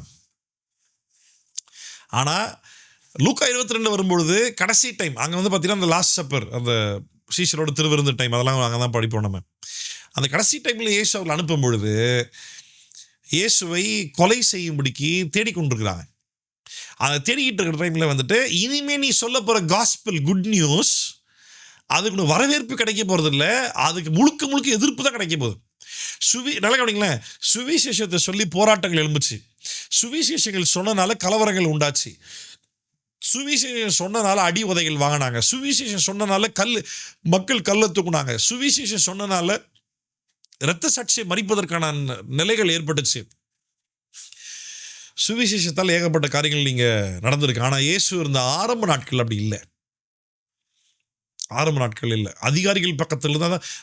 மத்தேயு 10 சொல்லுவார்ல, உன்னை கூப்பிட்டு போய் நியாயஸ்தானத்தில் நிற்க வைப்பாங்க, கேள்வி கேட்பாங்க, பயப்படாத, அந்த நேரத்தில் என்ன பேசணும்னு சொல்லி அப்பொழுது உனக்கு அருளப்படும், பேசுறது நீ இல்லை, உனக்குள்ள இருக்கிற ஆவியானவர். ஸ்டார்டிங் ஸ்டேஜில் அப்படி இல்லை. அப்போது என்ன சொல்கிறாரு, அப்படி யாருமே உனக்கு அந்த ஊரில் ஏற்றுக்கலையா, அப்படின்னு அர்த்தம், நீ போன அந்த மொமெண்ட்டில் டயர்டாக இருந்திருப்ப, ரிஃப்ரெஷ் ஆக ஏதாவது ஒரு ஃபுட்டு, ஒரு ட்ரெஸ் சேஞ்ச் பண்ணிக்கிறதுக்கு, தூங்குறதுக்கு இடம் தேவை. அதுக்கே நாங்கள் யாரும் ஏற்றுக்கலையா அப்படின்னா உன்னையும் ஏற்றுக்கல, நீ சொன்ன வார்த்தை யாரையும் ஏற்றுக்கல, நீ சொன்ன வசனத்தை யாரையும் ஏற்றுக்கலையா, பாதரட்சியை தட்டி போட்டு வா, தூசியை உதறி போட்டு வா. மனுஷகுமாரன் வரும்பொழுது சோதமுகமாராக நடந்ததை விட அவங்களாம் எப்படி இருக்கும், பயங்கரமாக சோதமுகமாராக நடந்தது பெட்டர்னு சொல்லலாம். அந்த சுவிசேஷத்தை ரிஜெக்ட் பண்ணவங்களும் அப்படிப்பட்ட ஒரு ஆக்கினி தீர்ப்பு உண்டு அப்படின்னு சொல்லி 2 பேராக அனுப்பி விடுறார். அவர்கள் புறப்பட்டு போய் மனம் திரும்புங்கள் என்று பிரசங்கித்து அநேக பிசாசுகளை துரத்தி அநேகம் நோய்களை எண்ணெய் பூசி சொஸ்தமாக்கினார்கள். ஆமாவா? சுகப்படுத்தினாங்களா? என்ன மெசேஜ் கொடுத்தாங்க சொல்லுங்க? மனம் திரும்புங்கள். இன்னைக்கு வந்துட்டு மெசேஜ் ஆஃப் ரிப்பென்டன்ஸ் இன்னைக்கு நிறைய பார்க்க முடியறதில்ல. இன்னைக்கு வந்துட்டு என்ன சொல்றது, இனி ஊழியக்காரங்க வேற லெவலில் இருக்கிறாங்க, மோட்டிவேஷனல் ஸ்பீக்கராக இருக்கிறாங்க, லைஃப் கோச்சாக இருக்கிறாங்க. சென்னையில் என்ன மாதிரி ஒருத்தர் இருப்பார், மொட்டை அடிச்சு லைஃப் கோச். அப்படியே வாழ்க்கையில் முன்னேறுவது எப்படி, ஆசீர்வாதமாக இருப்பது எப்படி, பணம் பார்ப்பது எப்படி, வளருவது எப்படி, விருத்தி அடைவது எப்படி, உலகத்தை. ஆனால் நம்மளுடைய பிதாவாகிய ஆபிரகாம் ஆண்டவர் தனக்கு சொந்தமாக கொடுத்த கானான் தேசத்தில் ஒரு தேசமே சொந்தம். இவங்களுக்கு சொந்தமாக ஒரு ஒரு ஒரு ஒரு ஒரு ஒரு என்ன சொல்றது, ஒரே ஒரு வீடு தான் கட்டியிருக்காங்க சொந்தமாக. பெருசாக சொந்தம்னு சொல்கிறதுக்கு ஒன்றும் இல்லை. இன்னும் ஒரு தெரு கூட முழுசாக இவனை வாங்கி முடிக்கல. ஒரு பெருசாக ஒரு வீடு ஒன்று கட்டியிருப்பாங்க, அவ்வளோதான். இதை வச்சுக்கிட்டே இவங்க வந்துட்டு வளர்வது எப்படி, உலகத்தை சுதந்திரிப்பது எப்படி, ஆசீர்வதிக்கப்படுவது எப்படி அப்படின்ட்டு மோட்டிவேஷனல் ஸ்பீச்சாக என்ன சொல்கிறது, அது கேட்டால் ஒரே வார்த்தை, கர்த்தர் கிருபையாக இருக்கிறார், கர்த்தர் கிருபையாக இருக்கிறார். கிருபை ஆக்சுவலாக எங்கே வேலை செய்யும் தெரியுமா? ஒருத்தவனை அடிக்கும் போது நீ திருப்பி அடிக்காமல் இருக்கிறப்பாரு, அங்கே தான் உன் வாழ்க்கையில் கிருபை வேலை செய்யுது. கிருபை எங்கே வேலை செய்ய தெரியுமா? ஒருத்தவனை சபிக்கும் போது திருப்பி சபிக்காமல் இருக்கிறப்பாரு, அங்கே தான் கிருபை வேலை செய்யுது. கிருபை எங்கே வேலை செய்ய தெரியுமா? உனக்கு ஆபத்து நேரிடும் பொழுதும் கூட உனக்கு ஆபத்தை ஏற்படுத்துகிற ஒரு சத்ருவை நேசிக்கிறேன்னு சொல்கிற பற்றியா, அங்கே தான், இங்கே தான் கிருபை வேலை செய்யுது. பாவம் செய்கிறதுக்கு இல்லை. பழைய ஏற்பாட்டில் கட்டளைகள் எங்கேயாவது ஆண்டவர் ஃபாலோ பண்ணாதுன்னு சொன்னாரா என்ன? அந்த கட்டளைகள்லாம் தூக்கி எறிஞ்சிட்டேன், அந்த கட்டளைகள் இல்லைன்னு சொன்ன. மோசையினுடைய முறைமையின்படி வந்த எல்லா பாரம்பரியங்களை தான் உடைச்செறிஞ்சு அங்கே ஏற்படுத்தப்பட்ட அந்த கட்டளைகளுக்கு இணையாக இயேசு சிலுவையில் காரியங்களை செய்து முடித்தார். ஒரே விஷயம், உன்னால் நான் எதிர்பார்க்குற ஸ்டாண்டர்டில் இருக்கக்கூடிய லா, அந்த கமெண்ட்மெண்ட்ஸ் உன்னால் ஃபுல்ஃபில் பண்ண முடியாது அப்படின்றதுக்காக இயேசு அவைகளை செய்து முடித்து, இப்படி செய்ய வேண்டாம், என்னை விசுவாச போதும்னு சொல்லி மொத்தத்தையும் மாற்றினார். ஆக மொத்தத்தில் அங்கே சட்டத்தை கொடுத்து அதே ஆண்டவர் தான் இங்கேயும் இருக்கிறாரு. சமீபத்தில் ஒரு தம்பி என்கிட்ட வந்துட்டு, அது நியாயப்பிரமாணத்தில் நம்ம யாருமே இல்லைல்ல, அது ஆண்டவரெல்லாம் எடுத்து போட்டார் அப்படின்னு சொல்லிட்டு இருந்தபோது, அது நான் சொன்னேன், நியாயப்பிரமாணமே கிருபையின் பிரமாணம் தான்ப்பா தெரியுமா அப்படின்னு. அது எப்படி இது முன்ன ஒரு தடவை பேசும்போது ஒரு ஊழியக்காரர்கிட்ட பேசும்போது அவர் சொன்னார், ஐயா இந்த இப்போ நியாயப்பிரமாணத்துக்கும் இந்த கிருபையின் பிரமாணம் உடன்படிக்கைக்கு வித்தியாசம் பேசுகிறாட்டில் ஒரு சில பேர் தான் இருக்கிறாங்க, அது நீங்கள் நல்லா பேசிக்கிட்டு இருக்கீங்க, நடுவில் வரை இப்படி ஒரு வீடியோ போட்டு விட்டீங்களே அப்படின்னு. என்ன வீடியோ போட்ட நடுவில் அப்படின்னா, சர்ச்சில் பேசினது தான். நியாயப்பிரமாணம் எப்படி கிருபையின் பிரமாணமாக இல்லாமல் இருக்க முடியும்? நியாயப்பிரமாணத்தை கொடுத்து அந்த ஆண்டவர் பழைய ஏற்பாட்டில் வாசிக்கிறா, அவர் கிருபை எத்தனை தலைமுறை வரைக்கும் தாங்குதாமா? ஒரு நிமிஷம் கோவப்பட்டாலும் அவருடைய கிருபை எத்தனை நாள் இருக்காமா? வாழ்நாள் மொத்தமாக இருக்குதாமா? அங்கேயே தேவன் கிருபை உள்ளவர் தான் இருக்கிறாரு. எப்படி நீ ஆண்டோடைய கேரக்டர் மாற்ற முடியும்? கிடையாது. அப்போது நான் சொன்னேன், அதாவது நியாயப்பிரமாணமே கிருபையின் பிரமாணம் தான் அப்படின்னு. அது எப்படி அப்படின்னாங்க. அப்போ நான் சொன்னேன், நீ பண்ண தப்புக்கு நீ சாக தேவையில்ல, ஒரு ஆட்டுக்குட்டியை பலியாக கொடுன்னு சொன்னார்ல, அது பேர் கிருபை எல்லாம் வேற என்ன அப்படின்னு கேட்டேன். வாய்வே திறக்கல, அமைதியிட்டாங்க. அப்போது எங்கேயுமே ஆண்டது மாற்றி போடலை. அப்போ இங்கே இந்த ரிப்பன்ட் அப்படின்ற செய்தி யாரும் பேசுறது இல்லை. மனம் திரும்புங்க. நல்ல கவனி, எந்த ஒரு ஊழியக்காரன் சபைக்கும் சேர்த்து சொல்லிக்கிட்டு இருக்கேன், அதாவது இந்த வார்த்தை நல்ல கவனிங்க, ரட்சிக்கப்படாத மக்கள் மத்தியில் மனம் திரும்புதலை உபதேசிக்க வேண்டும், ரட்சிக்கப்பட்ட மக்கள் மத்தியில் மனம் திரும்புதலை ஞாபகப்படுத்த வேண்டும். டிஃபரன்ஸ் இருக்கா? There is a huge difference. Preach the doctrine of repentance to the people those who have not saved, and remind the doctrine of repentance to the people those who are already saved. ரட்சிக்கப்பட்டவனுக்கு மனம் திரும்புதல் என்ற உபதேசத்தை ஞாபகப்படுத்து, ரட்சிக்கப்படாதவனுக்கு மனம் திரும்புதல் என்ற உபதேசத்தை போதி, பிரசங்கம் பண்ணு. இன்னைக்கு சபைகளில் பாவத்தின் பயங்கரத்தை குறித்தோ மனம் திரும்புதலை குறித்தோ ஞாபகப்படுத்துறதே கிடையாது. வார்னிங், எச்சரிப்புகளை குறித்து பெருசாக சபையில் பேசுகிறதே கிடையாது. அதுக்கு பதிலாக என்கரேஜ் பண்ணி பேசுகிறது என்ன, கிருபையை பற்றி பேசுகிறது என்ன, இன்னும் சொல்லப்போனால் பணத்தை பற்றி மட்டும்தான் செய்தியை ஓடுது. கேட்ட ஆசீர்வாதன்ற ஒரு போர்வைகளை ஒழிச்சுக்கிறாங்க, மொத்தம் பணத்தை பற்றி தான் பேசுகிறாங்க. ஆபிரகாம் இந்த தேசத்தையே ஆண்டு கொடுத்தாரு. இவங்களுக்கு அந்த மாதிரி தமிழ்நாட்டில் மொத்தமாக கொடுத்தா என்ன பண்ணுவாங்கன்னு தெரியல. ஆண்டவரை தமிழ்நாட்டுக்குள்ளே சேர்க்க மாட்டேன், ஆண்டவரே தயவுசு வெளியே வரும் நீர், நான் பார்த்துக்கிறேன். ஆனால் ஆபிரகாம் என்ன பண்ணானாமா, தன் பிள்ளையாக ஈசாக்கு யாக்கோபோடு கூட கூடாரங்களிட்டு செஞ்சரித்தான். ஏன் அப்படின்னு கேட்டா, அவன் மேலானவைகள் நாட்டினானாமா, உன்னதமான காரியங்கள் மேல அவன் நோக்கமா இருந்தான்னு சொல்லி வசனம் சொல்லுது. ரைட்டா? அப்போ ஒரு ஒரு நான் முன்னொரு முறை சொன்னேன் உங்களுக்கு, நான் தெரியாதவங்களுக்கு ஞாபகப்படுத்துறேன். ஒரு ஊழியக்காரர் சரியான உபதேசத்தை போதிக்கிறாரா இல்லையா அப்படின்றத ஒரே ஒரு பிரசங்கம் கேட்டு தீர்மானிக்க முடியாது, அப்படி தீர்மானிக்க கூடாது. அடிப்படையான உபதேசங்கள் பேசிக் டாக்டரின்ஸ்ன்ற பேரில் பைபிள் எதெல்லாம் சொல்லுதோ அது அடிப்படையான உபதேசம் எல்லாத்தையும் குறித்து ஒரு செய்தியாவது அவர் பேசி அதை கேட்டிருந்துடணும். அப்போ ஒரு ஒரு கன்க்ளூஷன் வரலாம், ஓகே எதுவுமே சொதப்பாமல் பேசுகிறாரு, அப்போ ஒரு கரெக்டான உபதேசம் நம்பலாம். அதுக்கு நாட்களாகும், நேரங்களாகும், நாட்களாகும், நிறைய அவங்க பேசுனது கேட்க வேண்டியதாக இருக்கும். சிம்பிளாக கண்டுபிடிக்கிறது எப்படி அப்படின்னா, ரட்சிக்கப்படாத மக்கள் மத்தியில் இயேசு கிறிஸ்து எவ்வளோ அன்புள்ளவர் தெரியுமா அப்படின்றது மட்டுமே ஒருத்தன் பேசுகிறான் அப்படின்னா அவன் சுவிசேஷத்தை ஒழுங்காக பேசலன்னு அர்த்தம். ரட்சிக்கப்படாத மக்கள் மத்தியில் கிறிஸ்து அன்புள்ளவர் அப்படின்றது மட்டும் பேசினா பத்தாது. அதனால இப்போ கிறிஸ்து அன்புள்ளவர் அதை எல்லாருக்கும் தெரியும். இப்போ அதனால கேட்குறவன் இப்போ என்ன பண்ணணும், மனம் திரும்பணும், அந்த ரிப்பன்ட்ன்றதை பேசணும். அந்த ரிப்பன்டன்ஸ்ன்ற செய்தியை தான் சீஷர்கள் முதல்ல பேச சொல்லி கொடுத்தாரு. அதுதான் அவங்க பேசிட்டாங்க. அது இன்னைக்கு எவன் பேசலையோ அவன் நல்ல ஊழியக்காரனே கிடையாது. என்ன பண்ணுறாங்க, பிரச்சனை வந்துடும், அடிதடி வந்துடும், கலட் ஆகிடும், நீ பாவி மனம் திரும்புன்னு சொல்லி சொன்னால் அவன் ரொம்ப காயப்படுத்துகிற மாதிரி இருக்கும். சத்திய வார்த்தைகள் கண்டிப்பாக ஒரு பாவியை காயப்படுத்தும். அந்த சத்தியத்துக்கு அவன் ஒப்பு கொடுத்தான் அப்படின்னா அதே சத்தியம் அவன் காயங்களை கட்டி அவன் ரட்சிப்பை உண்டாக்கும். ஆனால் இன்னைக்கு அந்த ரிப்பன்ட்ன்ற வார்த்தை பெருசாக பேசலை அப்படின்னா அந்த ஊழியக்காரன் கள்ள ஊழியக்காரன் தான். அது அவன் சுவிசேஷன்ற பேரில் வெளியே பேசினாலும் பரவாயில்ல, இல்லை சபை மக்களுக்கும் அவன் ரிப்பன்டன்ஸ் மனம் திரும்புதல் அப்படின்றத ஞாபகப்படுத்தல் அப்படின்னா அவன் கள்ள உபதேசி தான்.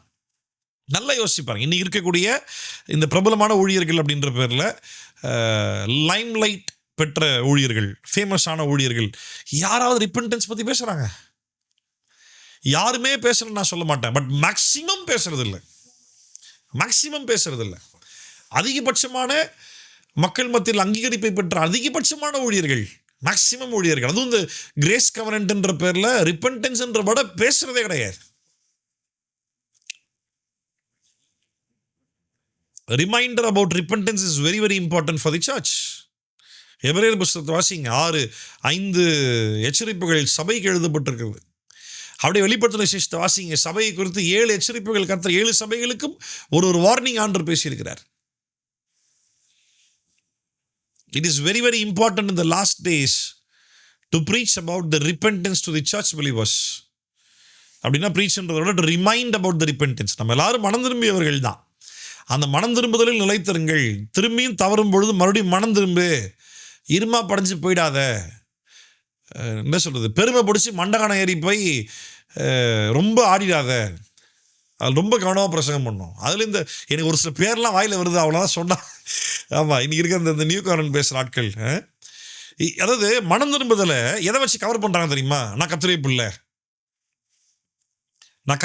அப்படின்றது அந்த ஒரு விஷயத்தை வச்சுக்கிட்டு இங்கே மனம் திரும்புதலை மொத்தமாக பூசி மொழிவிடுறாங்க. கர்த்தருடைய பிள்ளைகளாகிய நம்ம தான் புறஜாதிகள் மனம் திரும்புவதற்கு நம்ம மனம் திரும்புதலின் வாழ்க்கையை ஒவ்வொரு நாளும் வாழணுமாமா. பேதுரு சபைக்கு போதிக்கிறாரா இல்லையா? புறஜாதிகள் கர்த்தருடைய பிள்ளைகளாகி உங்களை பார்த்து அவலட்சணமான காரியங்கள் பேசாதபடிக்கு நீ ஒழுக்கமாக நடந்துக்கோ அப்படின்றார். ரொம்ப முக்கியம். கண்டினியூ பண்ணலாம். பாருங்க, இன்னைக்கு முடிக்க முடியுமான்னு தெரியல, பாதியில் தான் ஸ்டாப் பண்ணணும்னு நினைக்கிறேன். கண்டினியூ பண்ணலாம். அவருடைய பேர் பிரசித்தமானபடியால் ஏரோது ராஜா அவரை குறித்து கேள்விப்பட்டு யோவான் ஸ்நானன் மரித்தோரிலிருந்து எழுந்தான், ஆகையால் அவனிடத்தில் இந்த பலத்த செய்கைகள் விளங்குகிறது என்றான். சிலர் அவர் எலியா என்றார்கள், வேறு சிலர் அவர் ஒரு தீர்க்கதரிசி அல்லது தீர்க்கதரிசியில் ஒருவனை போல் இருக்கிறார் என்று சொன்னார்கள். ஏரோது அதை கேட்ட பொழுது அவன், நான் சிறை சேதம் பண்ணின யோவான் தான், அவன் மரித்தோரிலிருந்து எழுந்தான் என்றான். இப்போ அது ஏன்னு சொல்லி பவுல் இங்க மார்க் வந்து எக்ஸ்பிளைன் பண்றாரு. இவரை பத்தி பேச்சு அடிப்பட ஆரம்பிக்கும் போது சொல்றாங்க, யோவான் தான் உயிர் தேர்ந்து வந்துட்டான், ஏன்னா அப்போ யோசிச்சுப்பாரு, எனக்கு திருப்பி திருப்பி ஆச்சரியமாக இருக்கிறது என்ன, யோவானை பற்றி இன்னும் அதிகமான டீட்டெயில்ஸ் பைபிளில் இருந்தால் இன்னும் சூப்பராக இருந்திருக்கும்னு நினைக்கிறேன் நான். யோவானை குறித்து எனக்கு திருப்பி திருப்பி ஆச்சரியமாக இருக்கக்கூடிய ஒரு காரியம் என்ன அப்படின்னா, யோவான் எந்த ஒரு தீர்க்கதரிசனமும் சொல்ல கிடையாது. சொன்ன ஒரே தீர்க்கதரிசனம் என்ன அப்படின்னா, மேசியாவை பார்த்து இவர் தான் மேசியான்னு காட்டி கொடுத்தார். எந்த ஒரு அற்புத அடையாளமும் பண்ணது கிடையாது. Not even one miracle John the Baptist did. ஒரு அற்புத அடையாளம் கூட வந்துட்டு இங்கே யோவான் வந்து பண்ணது கிடையாது. ஆனால் யோவான் அவ்வளோ பெரிய ஒரு ஆளாக மதிச்சு, யோவான் தான் உயிர், அது ராஜாவே கன்ஃபார்ம் பண்ணுறான்னு சொல்கிறேன்னா, இந்த நான் வெட்டி போட்டேன்ல அந்த யோவான் தான் திருப்பி வந்துட்டார். ஏன்னு சொல்லி மார்க்கிங் எக்ஸ்பிளைன் பண்ணுறாரு பாருங்க. ஏரோது அதை கேட்ட பொழுது, அவன் நான் சிறை சேதம் பண்ணின யோவான் தான், அவன் மரித்தோரில் இருந்து எழுந்தான் என்றார். ஏரோது தன் சகோதரனாகிய பிலிப்புவின் மனைவி ஏரோதியாளை தனக்கு மனைவியாக்கி கொண்டபோது, யோவான் ஏரோதை நோக்கி, நீர் உம்முடைய சகோதரன் மனைவியை வைத்துக் கொள்வது நியாயம் அல்லவென்று சொன்னது நிமித்தம் ஏரோது சேவகரை அனுப்பி யோவானை பிடித்து காவல் வைத்திருந்தான். ஏரோதியாலும் அவனுக்கு சதி நினைத்து அவனை கொன்று போட மனதாயிருந்தாள். ஆகிலும் அவளால் கூடாமற் போயிற்று. அது ஏனென்றால் யோவான் நீதியையும் பரிசுத்தம் உள்ளவன் என்று ஏரோது அறிந்து. கவனிச்சிங்களா? பெரிய ப்ராஃபஸி இல்லை, பெரிய மிராக்கிள் ஒர்க்கர் கிடையாது. ஆனாலும் அவன் வார்த்தை நிமித்தமாகவே மக்களுக்கு அவங்கள பயம் இருந்துச்சு. யாருனாலும் பேசி காட்டிடலாம். யாருனாலும் இப்போ ரீசெண்டாக இந்த நம்மளுடைய அரசியல் காரியங்களில் வந்துட்டு விஜய் வந்துட்டு இப்போது சிஎம் ஆகிட்டார்ல, நாட்டுடைய சிஎம் வந்துட்டு நடிகர் விஜய் அவர்கள் தானே.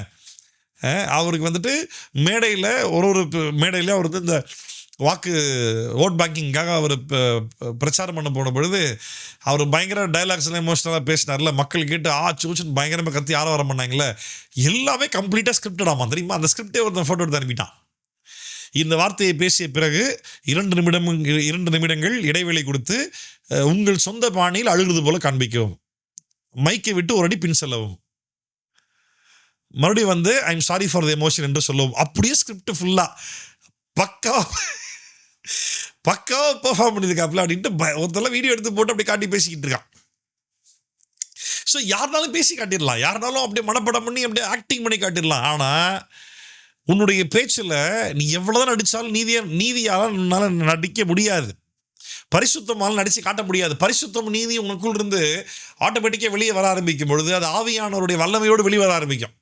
அவன் மக்கள் பார்க்கும் பொழுது உன் வார்த்தையும் தாண்டி அந்த ஸ்பிரிச்சுவல் ஐஸில், ஆவிக்குரிய கண்ணோட்டத்தில் உனக்குள் இருக்க பரிசுத்தத்தை உண்மையாக பார்க்க ஆரம்பிச்சாங்கன்னா, கர்த்தருடைய ஊழியக்காரன்ற பேரில் உன் மேலே கனமும் மரியாதையும் ஆட்டோமேட்டிக்காக வர ஆரம்பிக்கும், தானாக வர ஆரம்பிக்கும். இங்கே யோவான் எந்த தீர்க்கதரிசனமும் சொல்லலை, எந்த அற்புத அடையாளங்களும் பண்ணலை, மக்கள் திரும்பி பார்க்குற அளவுக்கு பெருசாக ஒன்றும் பண்ண கிடையாது. ஆனால் யோவான் தீர்க்கதரிசியாக வருவதற்கு ஒரு 400 வருஷம் கேப் இருந்துச்சு, 400 years கேப் இருந்துச்சு.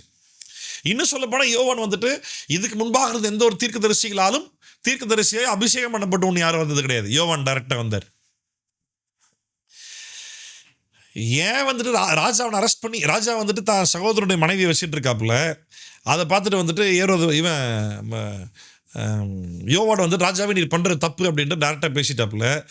அதனால வந்து ராஜா என்ன பண்ணிட்டாரு, யோவான் அரெஸ்ட் பண்ணி கூட வச்சுக்கிட்டாரு. ஆனால் அரெஸ்ட் பண்ணி வச்சது காரணம் பாருங்களேன், இவன் வெளியே விட்டு இப்படி தான் எல்லாம் சொல்லி மானத்தை வாங்கிடுவான், இவன் சொன்னால் ஊரே கேட்டுரும். அதனால் இவன் வெளியே சொல்லாமல் என்ன பண்ணுறது, அரெஸ்ட் பண்ணி கூட வச்சுக்குவோம். அரெஸ்ட் பண்ணி பனிஷ்மெண்ட்டா இல்லை, என்ன பண்ணான் அப்படின்னா, யோவான் சொன்ன ஆலோசனை எல்லாம் கேட்டு ராஜா நடந்தானாமா. யோவான் சொன்ன ஆலோசனை எல்லாம் கேட்டு ராஜா நடந்தானாமா. ஏரோது ராஜா தன் சகோதரனுடைய பிலிப்பு பொண்டாட்டி வச்சிருந்தான்ல, அவ கூட யோவானை கொல்றதுக்கு பலமுறை ட்ரை பண்ணாலும் ஆனால் அவளுக்கு வாய்ப்பு அமையவே இல்லையா, கை வைக்க முடியலையாமா. ஏன் ராஜா வந்து யோவானை கொல்லாமல் பத்திரமா வச்சிருந்தான் அப்படின்னா, யோவான் நீதியும் பரிசுத்தம் உள்ளவர் என்று ஏரோது அறிந்து. ஏன்னா ரட்சிக்கப்படாதவனுக்கு கூட ஒரு தேவனுடைய ஊழியக்காரனை பார்க்கும் பொழுது அவனுக்குள்ள தேவ நீதியும் பரிசுத்தமும் இருக்கின்றது அழகா தெரியுது. அவனை பாதுகாத்து அவன் யோசனையின்படி அநேக காரியங்களை செய்து விருப்பத்தோடு அவன் சொல்லி கேட்டு வந்தான். பார்த்தீங்களா? அப்போ யோவானை கூட வச்சுக்கிட்டு அவன் பேச்செல்லாம் ராஜா கேட்டு வர்றாரு, மனப்பூர்வமாக அவன் சொல்கிறது எல்லாத்தையும் செய்கிறாரு. அப்பயும் அரெஸ்ட் பண்ணோம். அதாவது ராஜாவை பற்றி ஊருக்குள்ள பலவிதமான ஒரு ஆள் பிரபலமாக இருந்தால் அந்த ஆளை பற்றி பலவிதமான புரளிகள் இருக்கும் இல்லை, பின்னாடி பேசுகிற காசிப்ஸ் நிறைய இருக்கும், உண்மை போயிடலாம் இல்லை. ஆனால் மக்களால் அங்கீகரிக்கப்பட்ட ஒருத்தன் பேசினான்னா அவன் ஒருத்தன் பேசுறது இன்னும் அநேகர் நம்புகிற மாதிரி இருக்கும். ஏன் யோவான் அரெஸ்ட் பண்ணாருன்னு எனக்கு தெரியாது அப்படின்னு ஏன் அரெஸ்ட் பண்ணாருன்னு மார்க் இங்கே சொல்லலை. இந்த வேத பகுதி வாசிக்கும்போது எனக்கு என்ன தெரியுதுன்னா, யோவானை அநேக மக்கள் தீர்க்கதரிசியை ஏற்றுக்கொண்டாங்க. யோவான் சொல்கிறத மக்கள் நம்புவாங்க கண்டிப்பாக. அதனால் ரொம்ப சிம்பிள், அவனை வெளியே பேச விடாது, அவனை கூப்பிட்டதுங்க, அவன் என்கிட்ட மட்டும் பேசட்டும். ஆமாம், யோவான் அரெஸ்ட் பண்ணி கூட வச்சுக்கிட்டு அவனை பாதுகாத்து பாருங்க, அவனை இப்போ பாதுகாத்துன்றதை பார்த்தா அவனை கொல்றதுக்காக அரெஸ்ட் பண்ண மாதிரி தெரில. பாதுகாத்து அவன் யோசனையின்படி அநேக காரியங்களை செய்து விருப்பத்தோடே அவன் சொல்லி கேட்டு வந்தான். யாரு? ஏரோது ராஜா. பின்பு சமயம் வாய்த்தது. என்ன சமயம் வாய்த்தது? அவனை கொல்றதுக்கான சமயம் ஏரோதியாளுக்கு வாய்த்தது. எப்படி என்றால், ஏரோது தன் ஜென்ம நாளிலே, அப்படின்னா அவன் பர்த்டே வருது, தன்னுடைய பிரபுக்களுக்கும் சேனாதிபதிகளுக்கும் கலிலேயா நாட்டின் பிரதான மனுஷருக்கும் ஒரு விருந்து பண்ணின போது ஏரோதியாளின் குமாரத்தி சபை நடுவே வந்து நடனம் பண்ணி ஏரோதுவையும் அவனோட கூட பந்திருந்தவர்களையும் சந்தோஷப்படுத்தினாள். அப்பொழுது ராஜா சிறுபனை நோக்கி, உனக்கு வேண்டியதை என்னிடத்தில் கேள், அதை உனக்கு தருவேன் என்று சொன்னதும் அல்லாமல், நீ என்னிடத்தில் எதை கேட்டாலும் அது என் ராஜ்யத்தின் பாதியாகிலும் அதை உனக்கு தருவேன் என்று அவளுக்கு ஆணையும் இட்டான். நல்லா கவனிங்க மக்களே, ஆசைப்பட்டு அவசரப்பட்டு சந்தோஷத்தில் வார்த்தை விட்டுறாத.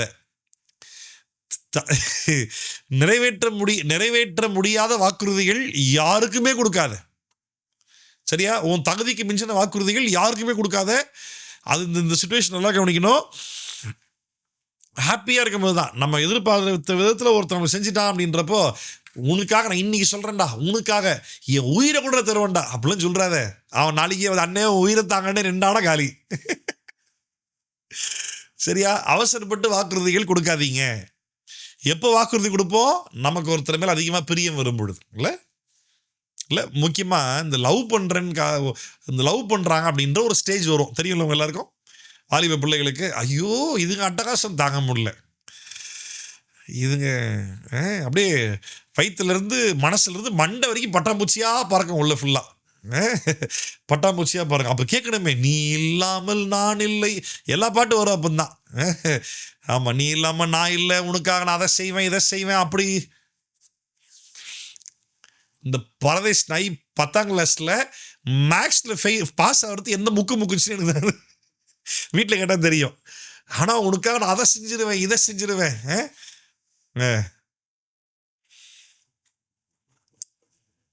சந்தோஷமாக இருக்கும் ஒருத்தர் ரொம்ப பிடிச்சிருச்சு அப்படின்னா நம்ம வந்துட்டு வி ஸ்டார்ட் கிவிங் ப்ராமிசஸ். அப்படி தான் இந்த ஏரோதை தப்பு பண்ணிட்டான். யோவான் அரெஸ்ட் பண்ணி கூட வச்சுக்கிட்டு மனப்பூர்வமாக யோவான் சொன்ன எல்லாத்தையும் செஞ்சுக்கிட்டு இருக்கான். ஏன்னா யோவான் நீதியும் பரிசுத்தம் உள்ளவன் அப்படின்றது ராஜாவுக்கு தெரியும். அவன் பர்த்டே அன்னைக்கு அவன் பொண்ணு வந்து டான்ஸ் ஆடி எல்லாத்தையும் குஷிப்படுத்தி, இந்த ராஜா எவ்வளோ பெரிய ஒரு முட்டாப்பையில இருந்தால் சின்ன பொண்ணுக்கிட்ட போய் என் ராஜ்யத்தில் பாதி கேட்டால் கொடுத்துறேன்னா ராஜ்யத்தில் பாதி வாங்கிக்கணும், அகைன்ஸ்டாவை பாதி பேருண்டா என்ன பண்ணுவேன்? நீ இப்படி வேணா வாக்குறுதி தருவானா? என் ராஜ்யத்திலே பாதி தரேன்னு வேணா பேசுவானா? சரி, என்ன ஆச்சு பாருங்க. அப்பொழுது அவள் வெளியே போய் நான் என்ன கேட்க வேண்டும் என்று தன் தாயின் இடத்தில் கேட்டாள். அதற்கு அவள் யோவான் ஸ்நானனுடைய தலையை கேளு என்றாள். அவபர்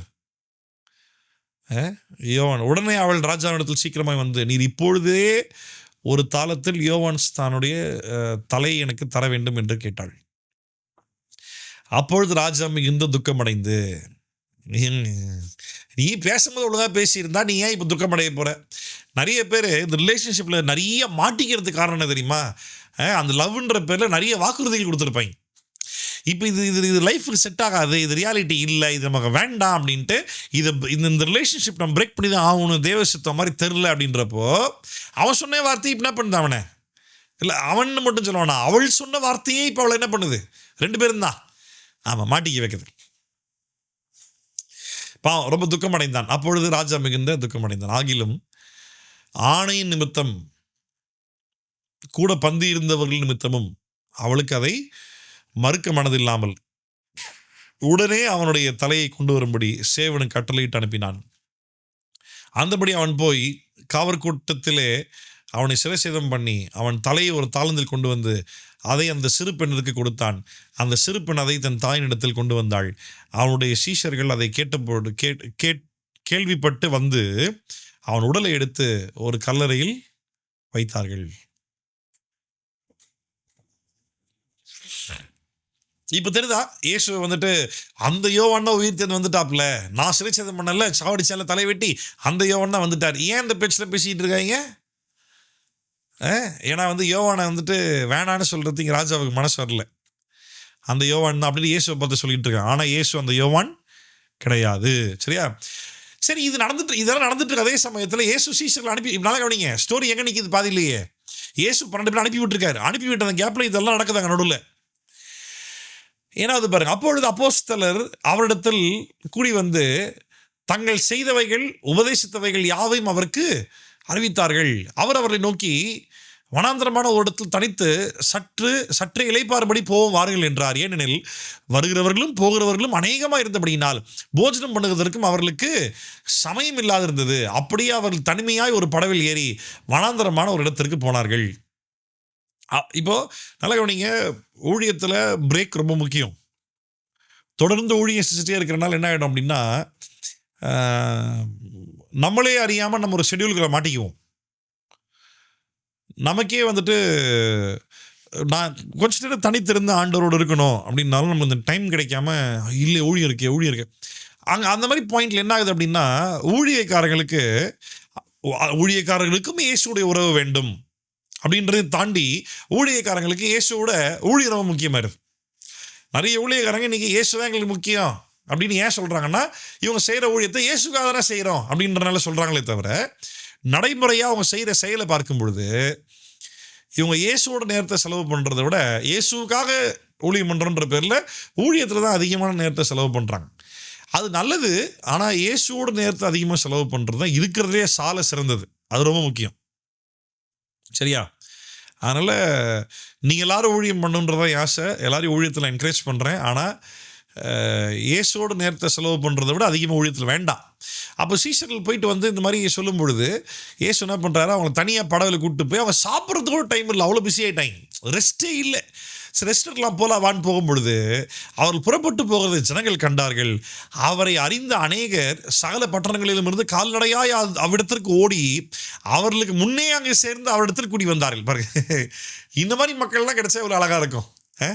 இவங்க தனியாக போய் கொஞ்சம் ரெஸ்ட் பண்ணலாம் அப்படின்ட்டு இப்போ கப்பலில் ஏறி வேறு வனாந்தர பக்கமாக போகலான்னு பார்த்தா இவங்க போகிற டைரெக்ஷனை பார்த்து அங்கே தான் போகிறாங்க போலுக்கு அப்படின்ட்டு இவங்க கப்பலில் வரல, கால்நடையாகவே ஓடி இவங்க போய் ரீச் ஆகிறதுக்குள்ள அவங்கெல்லாம் மக்கள்லாம் அவங்க ரீச் ஆகிட்டாங்களாமா. அப்போ இயேசு மேலே வச்சுருந்த அந்த ஒரு தாகம், அந்த ஒரு ஆர்வம், இல்லை அவர் சொல்கிறத கேட்கணுன்ற அந்த ஒரு விசுவாசம் எந்தளவுக்கு மக்கள் இருந்திருக்கு பாருங்க. அப்போ என்ன ஆகுது பாருங்கள், இயேசு கரையில் வந்து அநேக ஜனங்களை கண்டு அவர்கள் மேய்ப்பில்லாத ஆடுகளை போல் இருக்கிறபடியால் அவர்கள் மேல் மனதுருகி அநேக காரியங்களை அவர்களுக்கு உபதேசிக்க தொடங்கினார். போன சண்டே நான் சொன்ன மாதிரி தான், ஆண்டவர் பிரதான மெய்ப்பராக இருக்கிற நல்ல மெய்ப்பன் அப்படின்ற தலைப்பில் தான் போன சண்டே ஈவினிங் நான் பேசினேன். ஆண்டவர் பிரதான மெய்ப்பராக இருக்கிறார். யோவான் 10ஆம் அதிகாரத்தில் வாசிக்கிறோம், ஒரே மந்தையும் ஒரே மெய்ப்பனுமாய் எல்லாரும் விசுவாசிகள். அது எப்போ ஆகும் அப்படின்னா, பிரதான மெய்ப்பர் வெளிப்படும் பொழுது அன்னைக்கு அப்படி ஆகும். அது வரைக்கும் அந்த பிரதான மெய்ப்பராகிய இயேசு பூமியில் தேவன் தம்முடைய சித்தத்தை நிறைவேற்றுவதற்காக மெய்ப்பர்கள், போதகர்கள், சுவிசேஷகர்கள், அப்போஸ்தலர்கள், தீர்க்கதரிசிகள் அப்படின்ற அழைப்பை அவர்களுக்கு கொடுத்து ஆண்டவர் தம்முடைய ஊழியத்தை இங்கே பூமியில் நிறைவேற்றி கொண்டு வருகிறார். புறஜாதிகளில் ஒரு கூட்டம் ரட்சிக்கப்பட்டு வரும் வரைக்கும் அந்த வேலையை கர்த்தர் செய்து கொண்டு வருகிறார். ஸோ அப்படி செய்யும் பொழுது ஆண்டவருக்கு சொல்ல, மெய்ப்பன் இல்லாத ஆடுகளை போல் இருக்கிறார்கள். மெய்ப்பன் இல்லாத ஆடு என்ன ஆகும் சொல்லுங்க? பழைய ஏற்பாட்டில் வாசா இந்த ஒன்றில் மெய்ப்பன் இல்லாத ஆடு அப்படின்னு அடிச்சிங்கன்னா பழைய ஏற்பாட்டில் ஏகப்பட்ட வசனம் வரும்.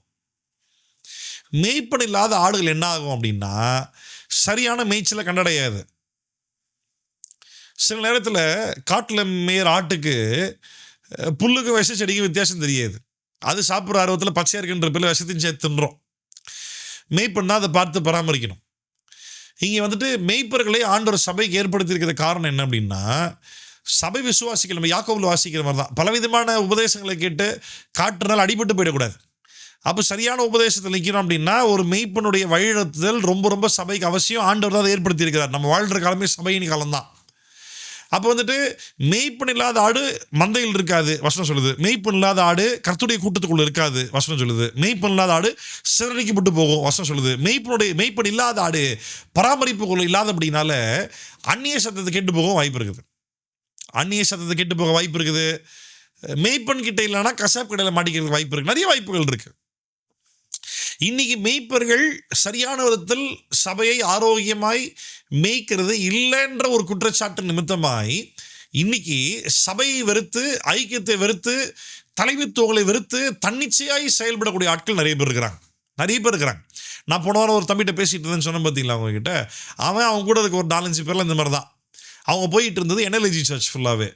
அங்கே வந்துட்டு அவங்களுடைய குறைபாடுகள், சில இடங்களில் வசன கோளாறுகள், உபதேச கோளாறுகள், அதெல்லாத்தையும் வந்துட்டு இவங்க இல்லாட்டி அவங்க நடத்தக்கூடிய நடத்துதலின் முறைகள் அதெல்லாம் ஏற்றுக்கொள்ள மனசு இல்லாமல் அதை விட்டு வெளியே வந்து என்னாச்சு, நான் போன வாரமே சொன்னல, ஒரு கள்ள உபதேசி டீமில் போய் மாட்டியாச்சு. இப்போ அந்த தம்பி என்கிட்ட சொல்கிறான், நான் என்கிட்ட ஒரு 2000 நோட்ஸ் வச்சுருக்கிறேன், என்னால் நிரூபிக்க முடியும், நான் சொல்கிற சத்தியம் தான் கரெக்டு அப்படின்றான். நான் இல்லவே இல்லைன்னு தான் பேசிக்கிட்டு இருக்கேன். இப்போ வரைக்கும் நான் இன்னொரு வாய்ப்பு கத்திர அமைச்சர் தரும்போது கண்டிப்பாக வேத வசனங்களை கரெக்டாக பேசி ஆகணும். அப்போ என்ன ஆகுது பாருங்கள், மெய்ப்பனுடைய மந்தைக்குள் இல்லாமல், மெய்ப்பனுடைய தலைமைத்துவத்துக்குள் இல்லாமல் போகிற ஆடு கண்டிப்பாக அடி வாங்கும், சீரடிக்கப்பட்டு போகும், தவறான முள்ளுச்செடியில் மத்தியில் மாட்டிக்கிறதுக்கு நிறைய வாய்ப்புகள் இருக்குது. அப்படி தான் ஆகும். ஸோ நம்ம வந்து என்ன பண்ணோம், கவனமாக இருக்க வேண்டும். அப்போ ஆண்டவர் என்ன பண்ணார், நல்லா கவனிங்க, ரெஸ்ட்டு வேணும்னு வராரு. ஆனால் அந்த மக்களை பார்த்துட்டு மெய்ப்பன் இல்லாத ஆடுகள் போல் இருக்காங்களே அப்படின்ட்டு ரெஸ்ட்டெல்லாம் மறந்தாச்சு, சாப்பாடெல்லாம் மறந்தாச்சு. மனதுருகி திருப்பி என்ன பண்ணுற அநேக காரியங்களை அவர்களுக்கு உபதேசிக்க தொடங்கினார். அப்போ மெய்ப்பனுடைய பிரைமரியான வேலை என்ன, மந்தைக்கு உபதேசிப்பது. சரியா, உபதேசிக்க தொடங்கினார். வெகு நேரம் சென்ற பின்பு அவருடைய சீஷர்கள் அவரிடத்தில் வந்து, இது வனாந்தர இடம், வெகு நேரம் ஆயிற்று, புசிக்கிறதற்கும் இவர்களிடத்திலே ஒன்றுமில்லை, ஆகையால் இவர்கள் சுற்றி இருக்கிற கிராமங்களுக்கும் ஊருக்குள்ளும் போய் தங்களுக்காக அப்பங்களை வாங்கி கொள்ளும்படி இவர்களை அனுப்பிவிட வேண்டும் என்றார்கள். அவர் அவர்களை நோக்கி, யார், இயேசு சீஷர்களை நோக்கி, நீங்களே அவர்களுக்கு போஜனம் கொடுங்கள் என்றார். ஏன் இப்படி சொன்னார்னு மட்டும் சொல்லுங்களேன். போனாங்களா, பிசாசு துரத்துனாங்கல்ல, எண்ணெய் பூசி வியாதியஸ்தில் சுகப்படுத்தினாங்கல்ல, ஏன் ஆகாரம் கொடுக்க முடியாதா? அகைன் அந்த ஃபெய்த் ட்ரைனிங் தான். அப்போ ஆண்டவர் என்ன கேட்குறாரு, சரி உங்ககிட்ட என்ன இருக்குன்னு பாரு அப்படின்றார். அப்போ இவங்க போய் என்ன பண்ணுறாங்க, 5 அப்பங்களும் 2 மீன்களும் உண்டு என்றார்கள். அப்பொழுது எல்லாரையும் பசும்புலின் மேல் பந்தியாக உட்கார வைக்கும்படி அவர்களுக்கு கட்டளையிட்டார். அப்படியே வரிசையாய் 100 பேராகவும் 50 பேராகவும் உட்கார்ந்தார்கள். அவர் அந்த 5 அப்பங்களையும் 2 மீன்களையும் எடுத்து வானத்தை அண்ணார்ந்து பார்த்து ஆசீர்வதித்து அப்பங்களை பிட்டு அவர்களுக்கு மறுபடியும் பரிமாறும்படி தம்முடைய சீஷரிடத்தில் கொடுத்தார். அப்படியே 2 மீன்களையும் எல்லாருக்கும் பங்கிட்டார்கள். எல்லாரும் சாப்பிட்டு திருப்தி அடைந்தார்கள். மேலும் அப்பங்களிலும் மீன்களிலும் மீதியான துணிக்கைகளை 12 கூட நிறைய எடுத்தார்கள். அப்பம் சாப்பிட்ட புருஷர் ஏறக்குறைய 5000 பேராக இருந்தார்கள். புருஷர்கள் மட்டும் 5000 மென். அடுத்து விமென், மற்ற பிள்ளைகளை எவ்வளோ இருந்திருப்பான்னு தெரியாது. இப்போ இதே சம்பவத்தை யோவான்ல வாசிக்கிறோமா? இருக்கா? 5 அப்பம் 2 மீன் யோவான்ல இருக்கா இல்லையா? என்ன எதுவும் பேச பண்ணுறீங்க, இருக்கா இல்லையா? யோவான்ல கொஞ்சம் எக்ஸ்ட்ரா டீட்டெயில்ஸ் இருக்கா இல்லையா? அந்த ஒரு சின்ன பையன்கிட்ட தான் இருக்கும் 5 அப்பம் 2 மீன் வாங்கினது கொடுப்பாங்க. அந்த டீட்டெயில்ஸ்லாம் ஏன் இங்கே மார்க் எழுதலை? ஏன்னா மார்க் வந்துட்டு பேதுரு கிட்ட இருந்து பவுல் கிட்ட இருந்து கேள்விப்பட்டது தான் டீட்டெயில் எழுதியிருக்கிறாரு. ஆனால் யோவான் மட்டும் இப்படி எக்ஸ்ட்ரா டீட்டெயில்ஸ் எழுதியிருக்காரு. ஏன்னா யோவான் அந்த இடத்துல இயேசு கூட நேரில் இருக்கிறார். ஆமாவா? ஸோ நேரில் பார்த்தாரா? விசாரிச்சு எழுதுறதோட நேரில் பார்த்து எழுதுறதுல டிஃப்ரென்ஸ் இருக்குதா? கண்டிப்பாக இருக்குது. இப்போது நல்லா கவனிங்க, ஏற்கனவே நான் அவ்வளோ அத்தாரிட்டி கொடுத்தேன், நீங்களும் போனீங்க, நீங்களும் செஞ்சீங்க. அந்த அத்தாரிட்டியில் நான் உங்களுக்கு சொல்லியே கொடுத்தேன், நீ கையில் வந்துட்டு பணப்பையவோ இல்லாட்டி சாப்பாடோ ட்ரெஸ்ஸோ கேரி பண்ணுறதுக்கான எக்ஸ்ட்ரா ஒரு பேக்கையோ பர்ஸோ ஒரு பேக்கோ கொண்டு போக வேண்டாம். அதில் இன்னொரு விஷயம் சொல்ல மறந்துட்டேன், அந்த வஸ்திரத்தின் மேல் வஸ்திரம் அணிந்து கொண்டு போகாதன்னு சொன்னார் பார்த்தீங்களா? ஏன் அப்படின்னா, தங்குறதுக்கு இடம் கிடைக்கல அப்படின்னா குளிர் நிமித்தமாக போட்டிருக்க ட்ரெஸ்ஸு மேலே இன்னொரு ட்ரெஸ் போட்டு போத்திக்கிட்டு உட்காந்துக்கலாம். ஸோ எக்ஸ்ட்ரா ட்ரெஸ் கொண்டு போகாத, வஸ்திரத்தின் மேல் வஸ்திரம் போடாத. ஏன் அப்படின்னா, நீ தங்கக்கூடிய இடத்த நான் உனக்கு தருவேன், ஏன்னா நீ என் பேரில் நான் உன்னை அனுப்பியிருக்கேன். நீ ஃபுட்டு நான் உனக்கு தருவேன், தங்குறது இடம் நான் தருவேன், ட்ரெஸ் நான் உனக்கு தருவேன், ஃபுட்டு நான் உனக்கு தருவேன். Basic needs. மத்தேயு 6ஆம் அதிகாரம் ஞாபகம் இருக்கா? முதலாவது தேவ ராஜ்யத்தையும் அவர் நீதியும் தேடுங்கள், அப்பொழுது இவள் எல்லாம் உங்களுக்கு கூட கொடுக்கக்கூடிய எவைகள் எல்லாம், தங்குறதுக்கு இடம், சாப்பிட்றதுக்கு சாப்பாடு, போட்டுறதுக்கு ட்ரெஸ்ஸு, பேசிக் நீட்ஸ் எல்லாமே கற்று தருவார். அதில் சந்தேகமே கிடையாது.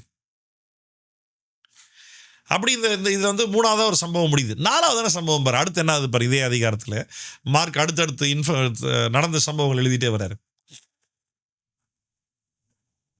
எல்லாருக்கும் சாப்பாடு போட்டு ஜனங்களை அனுப்பிவிடுகையில் தம்முடைய சீஷர்கள் படவில் ஏறி அக்கறையில் பெத்சாயிதாவுக்கு எதிராக தமக்கு முன்னே போகும்படி அவர்களை துரிதப்படுத்தினார். என்ன பண்ணுறாரு? எப்பவுமே இயேசு போவார், இயேசுவோடு கூட சீஷர்கள் போவாங்க. இப்போ சீசனில் போங்கன்னு சொல்லி திருப்பி திருப்பி பாருங்களேன். இது வாசிக்க, இந்த சுவிசேஷ புஸ்தகம் வாசிக்கும் போதெல்லாம் இது சீசனில் உருவாக்குவதற்காக ஆண்டவர் ட்ரெயின் பண்ணது மட்டும்தான் என் கண்ணில் ஃபுல்லாகவே தெரியுது. 12 சீஷர்களை உலகமெங்கும் போய் இயேசுக்காக நிற்பதற்காக, அவர்களை உருவாக்குவதற்காக தான் இயேசு எல்லா விஷயங்களும் பண்ணதாக எனக்கு இதில் அப்படிதான் தெரியுது. இங்கே அவங்கள இயேசு துரிதப்படுத்துறார், போங்க போங்க ஏறி போங்க. அவர் ஜனங்களை அனுப்பிவிட்ட பின்பு ஜெபம் பண்ணும்படி ஒரு மலையின் மேல் ஏறினார். சாயங்காலம் ஆனபோது படகு நடுக்கடலில் இருந்தது. அவரோ கரையிலே தனிமையாக இருந்தார். மலை மேலே ஏறினார், ஜெபம் பண்ணார், கரைக்கு இறங்கினார். படகு நடுக்கடல் அங்கே நடுவில் இருக்குது. அப்பொழுது காற்று அவர்களுக்கு எதிராக இருந்தபடியால் அவர்கள் தண்டு வலிக்கிறதில் வருத்தப்படுகிறதை அவர் கண்டார். எனக்கு புரியல.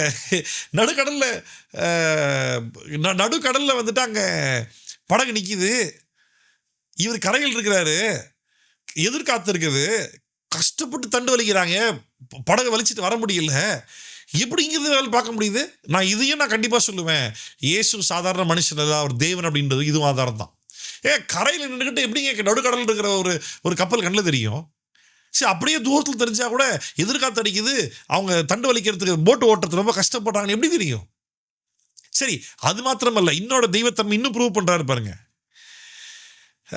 அப்பொழுது காற்று அவர்கள் எதிராக இருந்தபடியால் அவர்கள் தண்டு வலிக்கிறதில் வருத்தப்படுகிறதை அவர் கண்டு ராத்திரியில் 4ஆம் ஜாமத்தில் கடலின் மேல் நடந்து அவரிடத்தில் வந்து அவர்களை கடந்து போகிறவர் போல் காணப்பட்டார்.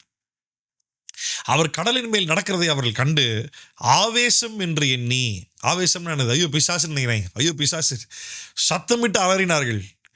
அவர்கள் எல்லாரும் அவரை கண்டு கலக்கமடைந்தார்கள்.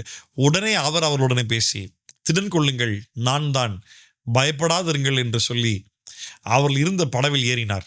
தண்ணி மேல் நடந்து வந்து படகு மேல் ஏறிட்டாருங்க. ஐயோ, இதெல்லாம் பார்த்துருந்தா பயங்கரமாக இருந்திருக்கும்ல சார்.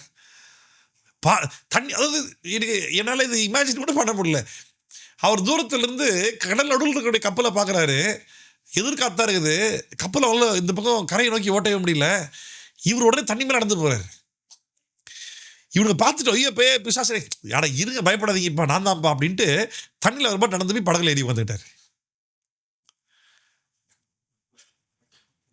அவர்கள் இருந்த படவில் ஏறினார். அப்பொழுது காற்று அமர்ந்தது. அதனால் அவர்கள் தங்களுக்குள்ளே மிகவும் பிரமித்து ஆச்சரியப்பட்டார்கள்.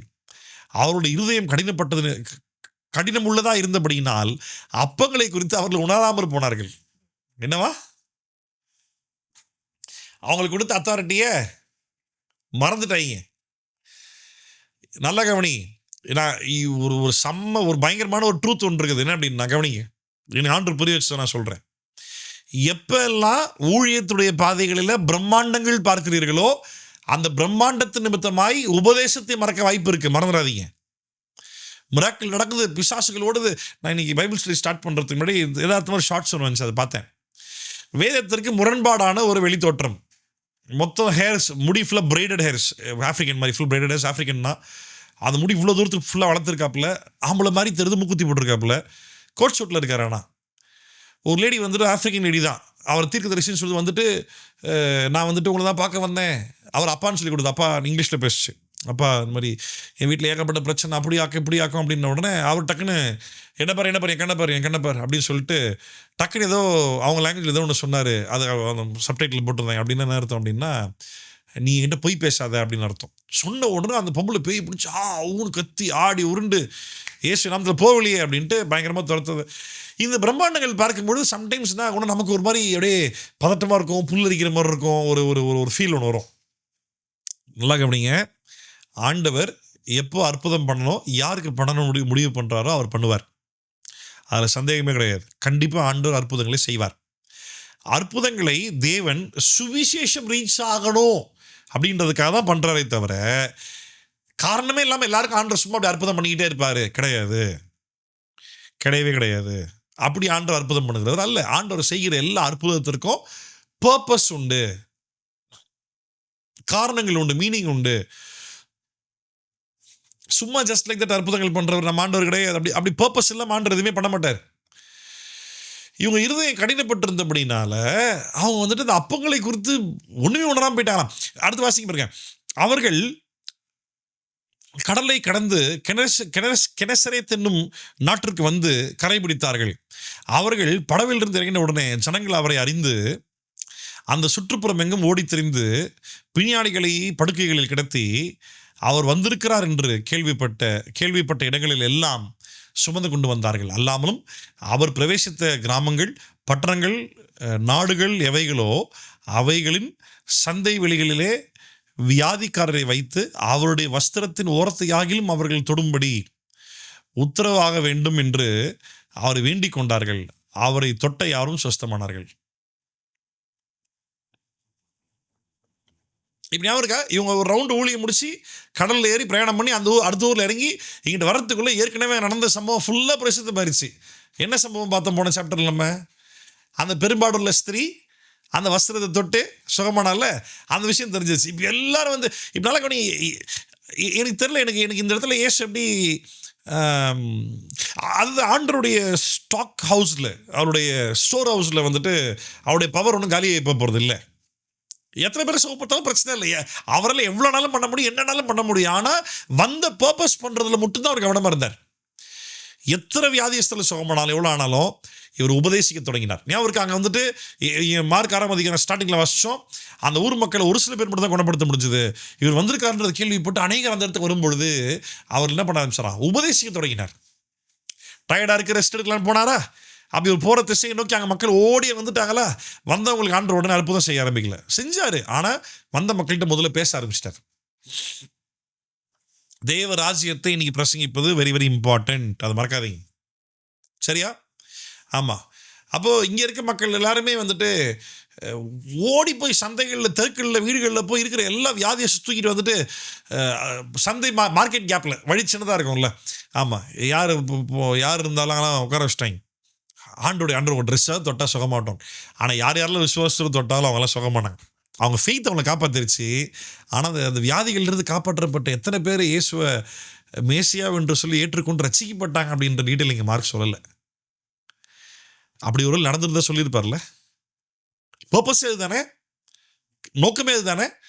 அத்தனை பேர் ரசிக்கப்பட்டாங்க, அத்தனை பேரும் இயேசுவை பின்தொடர். இப்போ போன சாப்டர் வாசிச்சோம்ல, அந்த பிசாசு பிடிச்சவன் இவங்க படவுல ஏறின உடனே, ஊருக்காரங்க அலோ பண்ணல, படவுல ஏறின உடனே அந்த பிசாசு பிடிச்சவன் சொல்கிறான், ஆண்டவரே நானும் உங்களை ஃபாலோ பண்ணி வரேன். இல்லைப்பா, இந்த ஊரில் இருக்க எல்லாருக்கும் போய் என்ன பண்ணு சொல்லு, இங்கே வியாதியஸ்த சுகமானாலும் இவங்க ஏன் யாருமே இயேசுவை ஃபாலோ பண்ணி வரேன்னு கேட்ட மாதிரி எங்கேயுமே இல்லையே. கடைசி 2 வருஷம் பாருங்க, 54, 55, 56. அவர் படவில் இருந்து இறங்கின உடனே ஜனங்கள் அவரை அறிந்து இவர் யாருன்னு தெரியும், இயேசுதான் அவரு. அந்த சுற்றுப்புறம் எங்கும் ஓடி திரிந்து பிணியாளிகளை படுக்கைகளில் கிடத்தி அவர் வந்திருக்கிறார் என்று கேள்விப்பட்ட இடங்களில் எல்லாம் சுமந்து கொண்டு வந்தார்கள். அவர் எங்கெல்லாம் இயேசு போறாரோ, போற நோக்கம் என்னது? தேவராஜ்யம் சமீபமாக இருக்கிறது, என்ன விசுவாசிங்க, நான் உங்களை பரலோகம் கொண்டு போவேன், நான் தான் அந்த ரட்சகர். இந்த சுவிசேஷத்தை அறிவிப்பதற்காக தான் இயேசு போறாரு. ஆனா இவங்க என்ன பண்ண ஆரம்பிச்சிட்டாங்க? இருக்கிற வியாதியஸ்தர்கள் ஆறி கூட்ட ஆரம்பிச்சிட்டாங்க. அல்லாமலும் அவர் பிரவேசித்த கிராமங்கள், பட்டணங்கள், நாடுகள் எவைகளோ அவைகளின் சந்தை வெளிகளிலே வியாதிக்காரரை வைத்து அவருடைய வஸ்திரத்தின் ஓரத்தையாகிலும் அவர்கள் தொடும்படி உத்தரவாக வேண்டும் என்று அவரை வேண்டிக் கொண்டார்கள். அவரை தொட்ட அவரும் சொஸ்தமானார்கள். ஆனால் தொட்டவர்கள் சொஸ்தமானாங்க, சொஸ்தமான எல்லாரும் இயேசுவை ஃபாலோ பண்ணாங்க. அப்படி ஒருவேளை பண்ணியிருந்தாங்கன்னா கண்டிப்பாக மார்க் எழுதியிருக்க மாட்டாரா? ஆனால் ஃபாலோ பண்ணதான் இங்கே எழுதலை. இப்போ இயேசு வந்த நோக்கம் வேற. ஆனால் அவங்க விசுவாசத்தால் ஆண்டவர் அவங்களுடைய ஏக்கத்தை நிறைவேற்றாம விடலை. அவங்க ஃபெய்த் அவங்களை ரசித்தது, அவங்க ஃபெய்த் அவங்களை வியாதியில் சுகப்படுத்தியது. ஆனால் அந்த சுகப்பட்ட ஆட்கள் இயேசுவை ஃபாலோ பண்ணாங்களா? பில்லி கிராமுடைய கூட்டங்களில் லட்சக்கணக்கான மக்கள் கேதராவாங்க. உலகத்தில் பில்லி கிராம் மாதிரி கூட்டம் கொண்ட நாட்கள் யாரும் கிடையாது. பில்லி கிராமுடைய க்ரூசைட்ஸில், அதாவது மீட்டிங்னு சொல்ல மாட்டாங்க, க்ரூசைட்னு சொல்லுவாங்க. லட்சக்கணக்கான மக்கள் கேதராவாங்க. பில்லி கிரஹாமுடைய செய்தியை கேட்டு, அவர் அற்புத அடையாளங்கள் பண்ணதை விட அவர் சுவிசேஷம் பேசுறது தான் ஜாஸ்தி. அவருடைய செய்தியை கேட்டு அங்கே இருந்த மக்கள் அழுது புலம்பி ஒப்பு கொடுத்து அன்னைக்கு இயேசுகிட்ட வாழ்க்கையை ஒப்பு கொடுத்தது உண்மைதான். ஆனால் அவர்கள் தங்கள் ரட்சிப்பின் பாதையில் தொடர்ந்து கண்டினியூ பண்ணவில்லை. தெரியுமா உங்களுக்கு? இந்த தகவல் இருக்காது தெரியுமா? பில்லி கிரஹாமுடைய சுவிசேஷத்தை கேட்டு ரட்சிக்கப்பட்டது உண்மை. 2 வாரம் தாண்டி அவங்க ரட்சிப்பில் நிலைச்சு நிற்கலையாமா. திருப்பி பழைய வாழ்க்கைக்கு போயிட்டாங்க, திருப்பி பின்வாங்கி போயிட்டாங்க. அப்போ இங்கே அழுதது ஆக்டிங்கா? இல்லை உண்மைதான். இங்கே ஒப்பு கொடுத்தது ஆக்டிங்கா? இல்லை உண்மைதான். அவங்க தங்க வாழ்க்கையை ஆண்டவருக்காக கொடுக்கணும்னு அறிக்கையிட்டாங்களே, பொய்யா? இல்லை, உண்மைதான். ஆனால் அவங்க சொன்ன வார்த்தை இல்லை, அவங்க சொன்ன அறிக்கை இல்லை, அவங்க கொடுத்த வாக்குறுதி இல்லை, அவங்களோட மனம் திரும்புதல் இல்லை. அவங்க கடைசி நின்றாங்களான்னு கேட்டால் நிற்கலை. எனக்கு எப்படி தெரியும்? கிளிஃப்னு சொல்லி ஒருத்தர், அவர் அவங்களோட சன் ஸ்டூவர்ட்னு சொல்லி ஒருத்தர், அவங்க 2 பேருமே பல காலமாக சீஷர்களை உருவாக்கக்கூடிய பயிற்சியில் சர்ச் நடத்திட்டு இருக்காங்க. வாலிபர்கள் மத்தியில் கூட்டங்களில் போய், சபைகளில் போய், ஆனால் மோஸ்ட்லி காலேஜஸில் போய் பசங்க கூட உட்காந்து ஒரு ஹெல்த்தியான ஆர்கியூமெண்ட், காலேஜ் கிரவுண்டில், கார்டனில் பசங்க வேண்டியவங்க அவங்க வருவாங்க, வாக்குவாதம் பண்ணுவாங்க, கேள்வி கேட்பாங்க. அவங்களுக்கு புரிகிற மாதிரி பல மணி நேரங்கள் நின்று அவர் பண்ணிகிட்டு இருப்பார். அதில் வந்துட்டு அவருடைய சன் ஸ்டூவர்ட் சொன்னார், ஒரு ஃபேமஸான ஒரு இன்டர்வியூவில் உட்காந்து பேசி, அவரோட சன்னும் உட்காந்து ஒருத்தன் கேள்வி கேட்குறாங்க. பேசிக்கிட்டு இருக்கும்போது, நீங்கள் இந்த ஸ்டூடெண்ட்ஸுக்கு இயேசுவை பற்றி சொல்லிவிட்டு அவங்கள ஃபாலோ பண்ணுறீங்களா அப்படின்னு கேட்டால், அஃப்கோர்ஸ் வி டூ ஃபாலோ, நாங்கள் அவங்கள ஃபாலோ பண்ணுறோம், கேட்போம், விசாரிப்போம், எங்கள் சர்ச்சுக்கு இன்வைட் பண்ணுவோம், பைபிள் ஸ்டடிக்கு இன்வைட் பண்ணுவோம், அவங்க லைஃப்பை தொடர்ந்து இயேசுக்குள்ளே ரன் பண்ண நாங்கள் சொல்லித்தரோம். அது பேர் தான் டிசைபிள்ஷிப், சீஷரில் உருவாக்குவது நாங்கள் பண்ணிக்கிட்டு இருக்கோம் அப்படின்னு சொல்லும்பொழுது, அவர் சொன்ன எக்ஸாம்பிள் தான் நான் கேட்டேன். நான் சின்ன வயசு பையனாக இருந்த நாட்கள்லேருந்து பில்லி கிரஹாம் அங்கிளினுடைய செய்தி நான் சின்ன வயசுலேருந்து கேட்டுட்டு இருந்திருக்கிறேன். நான் நிறைய கூட்டங்கள் நான் பார்த்துருக்கிறேன். மக்கள் அழுது ஒப்பு கொடுத்தது உண்மை, ஆனால் அந்த மக்கள் அதே ரட்சிப்பில் கடைசி நின்றாங்கன்னு கேட்டால் இல்லை. காரணம் என்ன அப்படின்னா, அவங்க கிடைச்ச அந்த விடுதலை, அந்த மன்னிப்பு, அந்த சுகம், அந்த சந்தோஷம், அந்த அற்புதம் எல்லாமே நடந்தது. ஆனால் அவங்க ஏன் கர்த்தருக்குள்ள நிற்கலை அப்படின்னா, அவங்கள தொடர்ந்து சீஷராக்குவதில் ஆட்கள் இல்லை. அவங்கள தொடர்ந்து சீஷராக்கி தொடர்ந்து கிறிஸ்துவுக்குள் நிற்க வைக்கக்கூடிய, அப்படி நல்ல கவனி, ஒரு சபை ஐக்கியத்துக்குள் நீ இல்லைன்னா நானாவே தனிச்சு நீ நின்றுவேன்னு மட்டும் நினைக்காத. நான் பலமுறை ஐக்கியத்தை பற்றி பேசணும்னா சொல்லியிருக்கிறேன். நான் நேற்று கூட ஒருத்தர்கிட்ட பேசும்போது நான் சொல்லிட்டு இருந்தேன், நான் உலகத்திலே மிகவும் பெயர் பெற்ற, புகழ்பெற்ற ஒரு கிறிஸ்டின் அப்பாலஜிஸ்ட் அப்படின்னா, வேதத்தையும் கிறிஸ்தவத்தையும் தற்காத்து பேசக்கூடிய, அவர்களாம் பேசவே முடியாது, அந்த லெவலில் பேசுவார். அமெரிக்காவுடைய, அவர் சென்னையில் பிறந்தவர், அவர் ஒரு பிராமண குடும்பத்தில் ரசிக்கப்பட்டவர். அவர் அமெரிக்காவில் போய் செட்டில் ஆகி எந்த அளவுக்கு இங்கிலீஷ் பேசுவார் அப்படின்னா, பிறப்பின் அடிப்படையில் அமெரிக்கனா இங்கே ஆங்கில மொழி பேசி வளர்ந்தவனே இவர் மீட்டிங்கில் வந்து உட்காந்து டிக்ஷனரியோட தான் வருவானாமா. அவர் யூஸ் பண்ணுற இங்கிலீஷ் வேர்ட்ஸ் அவ்வளோ டஃப்பாக இருக்கும், அமெரிக்கன்ஸ்க்கே அந்த வேர்ட்ஸ் அவ்வளோ தெரியாதுன்னு சொல்லி கிராஸ் செக் பண்ணி பிடிப்பாங்க. பிறந்தது எங்க? இந்தியன், தமிழ்நாட்டுக்கார், சென்னைக்கார். அவர் பேர் வந்து ரவி சக்ரியஸ். பயங்கர ஃபிலாசபி, பயங்கர ட்ரூத் பேசுவார். அவர் வந்துட்டு அமெரிக்கா பார்லிமெண்ட்டில் கூப்பிட்டு அவர் பேச விட்டுருக்குறாங்க. ஈவன் நேஷன்ஸில் அவர் போய் பேசிட்டு வந்துருக்கிறாரு. பெரிய பெரிய மார்மன் கல்லோபதேசிகள் சர்ச்சஸில் கூட அவர் இன்வைட் பண்ணி பேச வச்சுருக்கிறாங்க. ஆர்மி நேவி கேம்பில் போய் அவரை பேச அலோவ் பண்ணியிருக்கிறாங்க. அவ்வளோ அந்த அளவுக்கு பிரபலமான ஒரு நபர். RCIM, ரவி சக்ரியாஸ் இன்டர்நேஷ்னல் மினிஸ்ட்ரேஷன் சொல்லி ஊழியம் செஞ்சுட்டு இருந்தார்.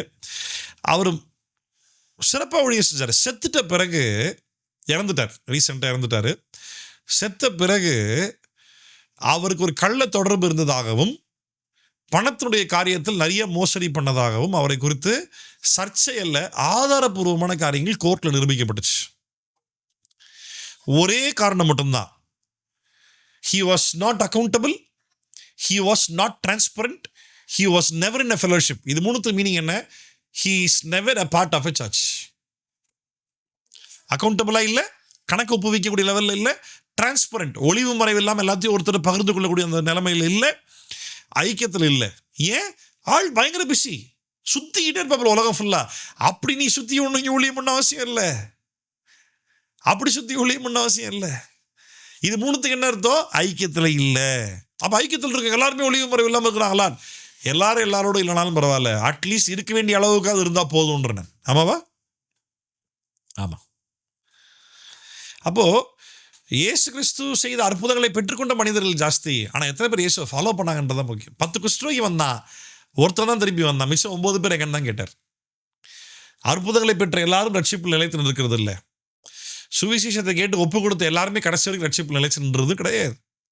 இயேசுவை பின்பற்ற சீஷர்கள் அநேகர் என்ன பண்ணாங்களாம்?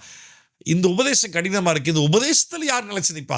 அற்புதம்னா சந்தோஷம், தீர்க்க தரிசனம் ஹாப்பி, மிராக்கிள் நடக்குதா, ஹல்லேலூயா கத்தி மக்கள் ஆர்ப்பாட்டம் பண்ணி பெரிய க்ரௌடு கேதர் ஆகி, அதெல்லாமே சூப்பர் தான், இல்லைன்னு சொல்ல வரல. ஆனால் அது வந்துட்டு கிறிஸ்துவை பின்பற்றக்கூடிய ஒரு விதத்தை மறக்கடிக்க செஞ்சிடக்கூடாதே. இனி கிறிஸ்துவ உலகம் எப்படி போய்கிட்டு இருக்குது அப்படின்னா, அதிகமான அற்புதங்கள் அடையாளம் நடக்கும்பொழுது மக்கள் ஆண்டவர் பக்கமாக திருப்பப்படுவாங்க. இல்லை இல்லை இல்லை இல்லை, அற்புதங்களுக்கும் அடையாளங்களுக்கும் இருக்கக்கூடிய வல்லமையை பார்க்கிலும் சுவிசேஷத்துக்கு வல்லமை ஜாஸ்தி. ஒருத்தருக்கு அற்புதம் நடக்குது, அதை மக்கள் வேடிக்கை பார்க்குறான், வேடிக்கை பார்க்குறவனுக்கு ஏற்படுற தாக்கம் கம்மி. அதை ரிசீவ் பண்ணணும்னா தாக்கம் ஜாஸ்தி. ஆனால் சுவிசேஷம்னு சொல்லும் பொழுது எல்லாரும் அந்த தாக்கத்தில் ஏற்படுவாங்க. சுவிசேஷம் எல்லாருமே தாக்கும். சுவிசேஷம் எல்லாருக்கும் அனுபவப்படும். சுவிசேஷத்தை கேட்கும்போது எல்லாருக்கும் விடுதலை உண்டாகும். சுவிசேஷம் கேட்கும்போது எல்லாருமே அந்த ரட்சிப்பு நிலைக்குள்ள வருவாங்க. சுவிசேஷம் கேட்கும்போது எல்லாருக்கும் அந்த பாவ மன்னிப்பு நிச்சயம் தெரிய ஆரம்பிக்கும். each and everybody who hears the gospel will experience the gospel. அப்போ காஸ்பிள் நம்ம அடுத்த சாப்டர் வாசிக்கும்போது இன்னும் எக்ஸலண்ட்டாக இருக்கும். எனக்கு இப்போயே அடுத்த சாப்டர் கண்டினியூ பண்ணணும்னு பயங்கரமாக தோணுது எனக்கு. அடுத்த சாப்டர் கண்டினியூ பண்ணும்போது அங்கே இருக்கும், யூதர்கள் சுவிசேஷத்தை ரிஜெக்ட் பண்ணி நீர் தான் மேசியான அடையாளத்தை காட்டுன்னு கேட்க ஆரம்பிக்கிறாங்க. நம்ம அடுத்த சாப்டர் நம்ம அடுத்த வாரம் பார்ப்போம். நம்ம அப்போ இன்னைக்கு நம்ம பார்த்த காரியத்தில் வந்துட்டு அவர் சொந்த ஊரில் போய் அவர் கனப்படுத்தலை, மதிக்கலை. சீஷர்களுக்கு டெம்பரரியே கொடுத்த ஊழியத்துடைய காரியங்கள், யோவான் ஸ்நானகன் தலை வெட்டப்படுதல், 5 அப்பம் 2 மீன் 5000 பேருக்கு போஷிக்கப்பட்டு கடல் மேல் கர்த்தர் நடந்து வந்து அற்புதங்களை செய்து அங்கே வந்து அநேகரை இயேசு சுகப்படுத்தினார். ஆமாம், ஒரே ஒரு பர்பஸ் தான், எல்லாருக்கும் சுவிசேஷம் சென்றடைய வேண்டும் என்பது மட்டும்தான். ஜெபம் பண்ணலாமா? இன்னைக்கு நமக்கும் அதே டாஸ்க் தான். நம்ம மூலமாக எல்லாருக்கும் சுவிசேஷம் போய் சேரணும். நம்ம எல்லாருக்கும் போய் இயேசுவை பற்றி பேசணும். அற்புதங்கள் அடையாளங்கள் தேவையில்லை. அது ஆண்டவர் எப்போ செய்யணும்னு நினைக்கிறாரோ அப்போ அவர் செய்வார். அதை நம்ம ஃபோக்கஸ் பண்ணி ஒரு தீர்க்கதரிசி வந்துட்டாரு, தயவுசெய்து ஓடாத. பரிசுத்த ஆவி நடத்துதலும் கர்த்தருடைய வார்த்தையுமே தாராளமாக போதும். அதை தெளிவுபடுத்தவும் புரிய வைக்கவும் ஆண்டவர் இன்னொரு சபையில் வச்சிருக்கிறாரு. போய் கேள்விகள், உங்கள் போதகர் சரியாக வேலை செய்யலையா, சரியாக பதில் சொல்லலையா, சரியான போதகரை கண்டுபிடிச்சி கேள்விகளுக்கான சந்தேகங்களுக்கான கேள்விகளுக்கு விடயங்களை கண்டுபிடிச்சிக்கோ. தொடர்ந்து கர்த்தருக்குள்ளே வாழ ஆரம்பி. இயேசுவை பற்றி எல்லார்ட்டும் பேச ஆரம்பி. சுவிசேஷம் இயேசுவோட நோக்கமே அவ்வளோதான், அதுக்கு மேலே பெருசாக கிடையாது.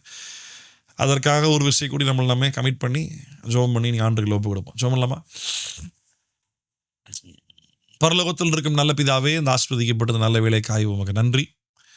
கர்த்தர் உங்களுடைய கிருபையினால் எங்களை ஒவ்வொரு நாள் நிரப்பி உங்களுடைய வார்த்தையினுடைய தெளிவுகளை கர்த்தர் எங்களுக்கு போதித்து நீ நடத்துகிற கிருபைகளுக்காய் நாங்கள் கோடி கோடி நன்றி சொல்கிறோம். இந்த நாளிலும் ஆண்டவரே, நாங்கள் மார்க் 6ஆம் அதிகாரத்தை வாசிக்கும் பொழுது ஆண்டவரே, உங்களுடைய பிரைமரி பர்பஸ் என்ன, அங்கே நடந்த சம்பவங்கள் நிறையா, ஆனால் உங்களுடைய பிரதானமான நோக்கம் என்ன அப்படின்றத என்ன நடந்திருக்கு அப்படின்றத பார்த்து நாங்கள் ஆச்சரியப்படுறதை விட நீங்கள் என்ன பர்பஸாக நீங்கள் செயல்பட ஆரம்பிச்சிங்க அப்படின்றத பார்க்க தேவன் செஞ்ச கிருபைகளுக்காக நான் நன்றி சொல்கிறோம்.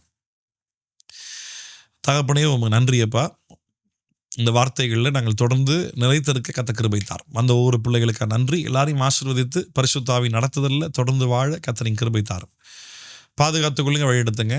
உங்கள் ராஜ்யத்தில் உங்களுடைய திட்டத்தை நிறைவேற்றக்கூடிய உங்களுடைய பிள்ளைகளாய் நாங்கள் தொடர்ந்து வாழ கத்த கிருபை தார். உங்கள் நாம மாத்திரம் மகிமைப்படட்டும். இயேசுவின் நாமத்தில் ஜெபிக்கிறோம் நல்ல பிதாவே, ஆமென். என் ஆத்துமாவே கர்த்தரை ஸ்தோத்திரி, என் முழு உள்ளமே அவருடைய பரிசுத்த நாமத்தை ஸ்தோத்திரி. என் ஆத்துமாவே கர்த்தரை ஸ்தோத்திரி, கர்த்தர் செய்த சகல உபகாரங்களையும் மறவாதே. அவர் அக்கிரமங்களை எல்லாம் மன்னித்து நோய்களை எல்லாம் குணமாக்கி பிராணனை அழிவுக்கு விலக்கி மீட்டு கிருபையினாலும் இரக்கத்தினாலும் முடிசூட்டி நன்மையினால் வாயை திருப்தி ஆக்குகிறார். கழுகுக்கு சமானமாக என் வயது திரும்ப வாழ வயது போல் ஆகிறது. ஆமீன். ஆஸ்வதம் பெற்றுக்கொள்வோம். நம் திரிய தேவனாகிய பிதா குமாரன் பரிசுத்தாவின் நாமத்தினால நம் அனைவருக்கும் கிருபையும் சமாதானமும் தேவ அன்பும் பரிசுத்த ஆவியானவருடைய அந்யோன்யமும் ஐக்கியமும் தேவ சித்தம் நிறைவேறுகிற விதத்தில் இன்றைக்கும் என்றைக்கும் சதா காலங்களிலும் நம் அனைவரோடும் கூட இருந்து நடத்துவதாக. ஆமீன், ஆமீன். God bless you. மார்னதா. இயேசு சீக்கிரம் வரப்போகிறார்.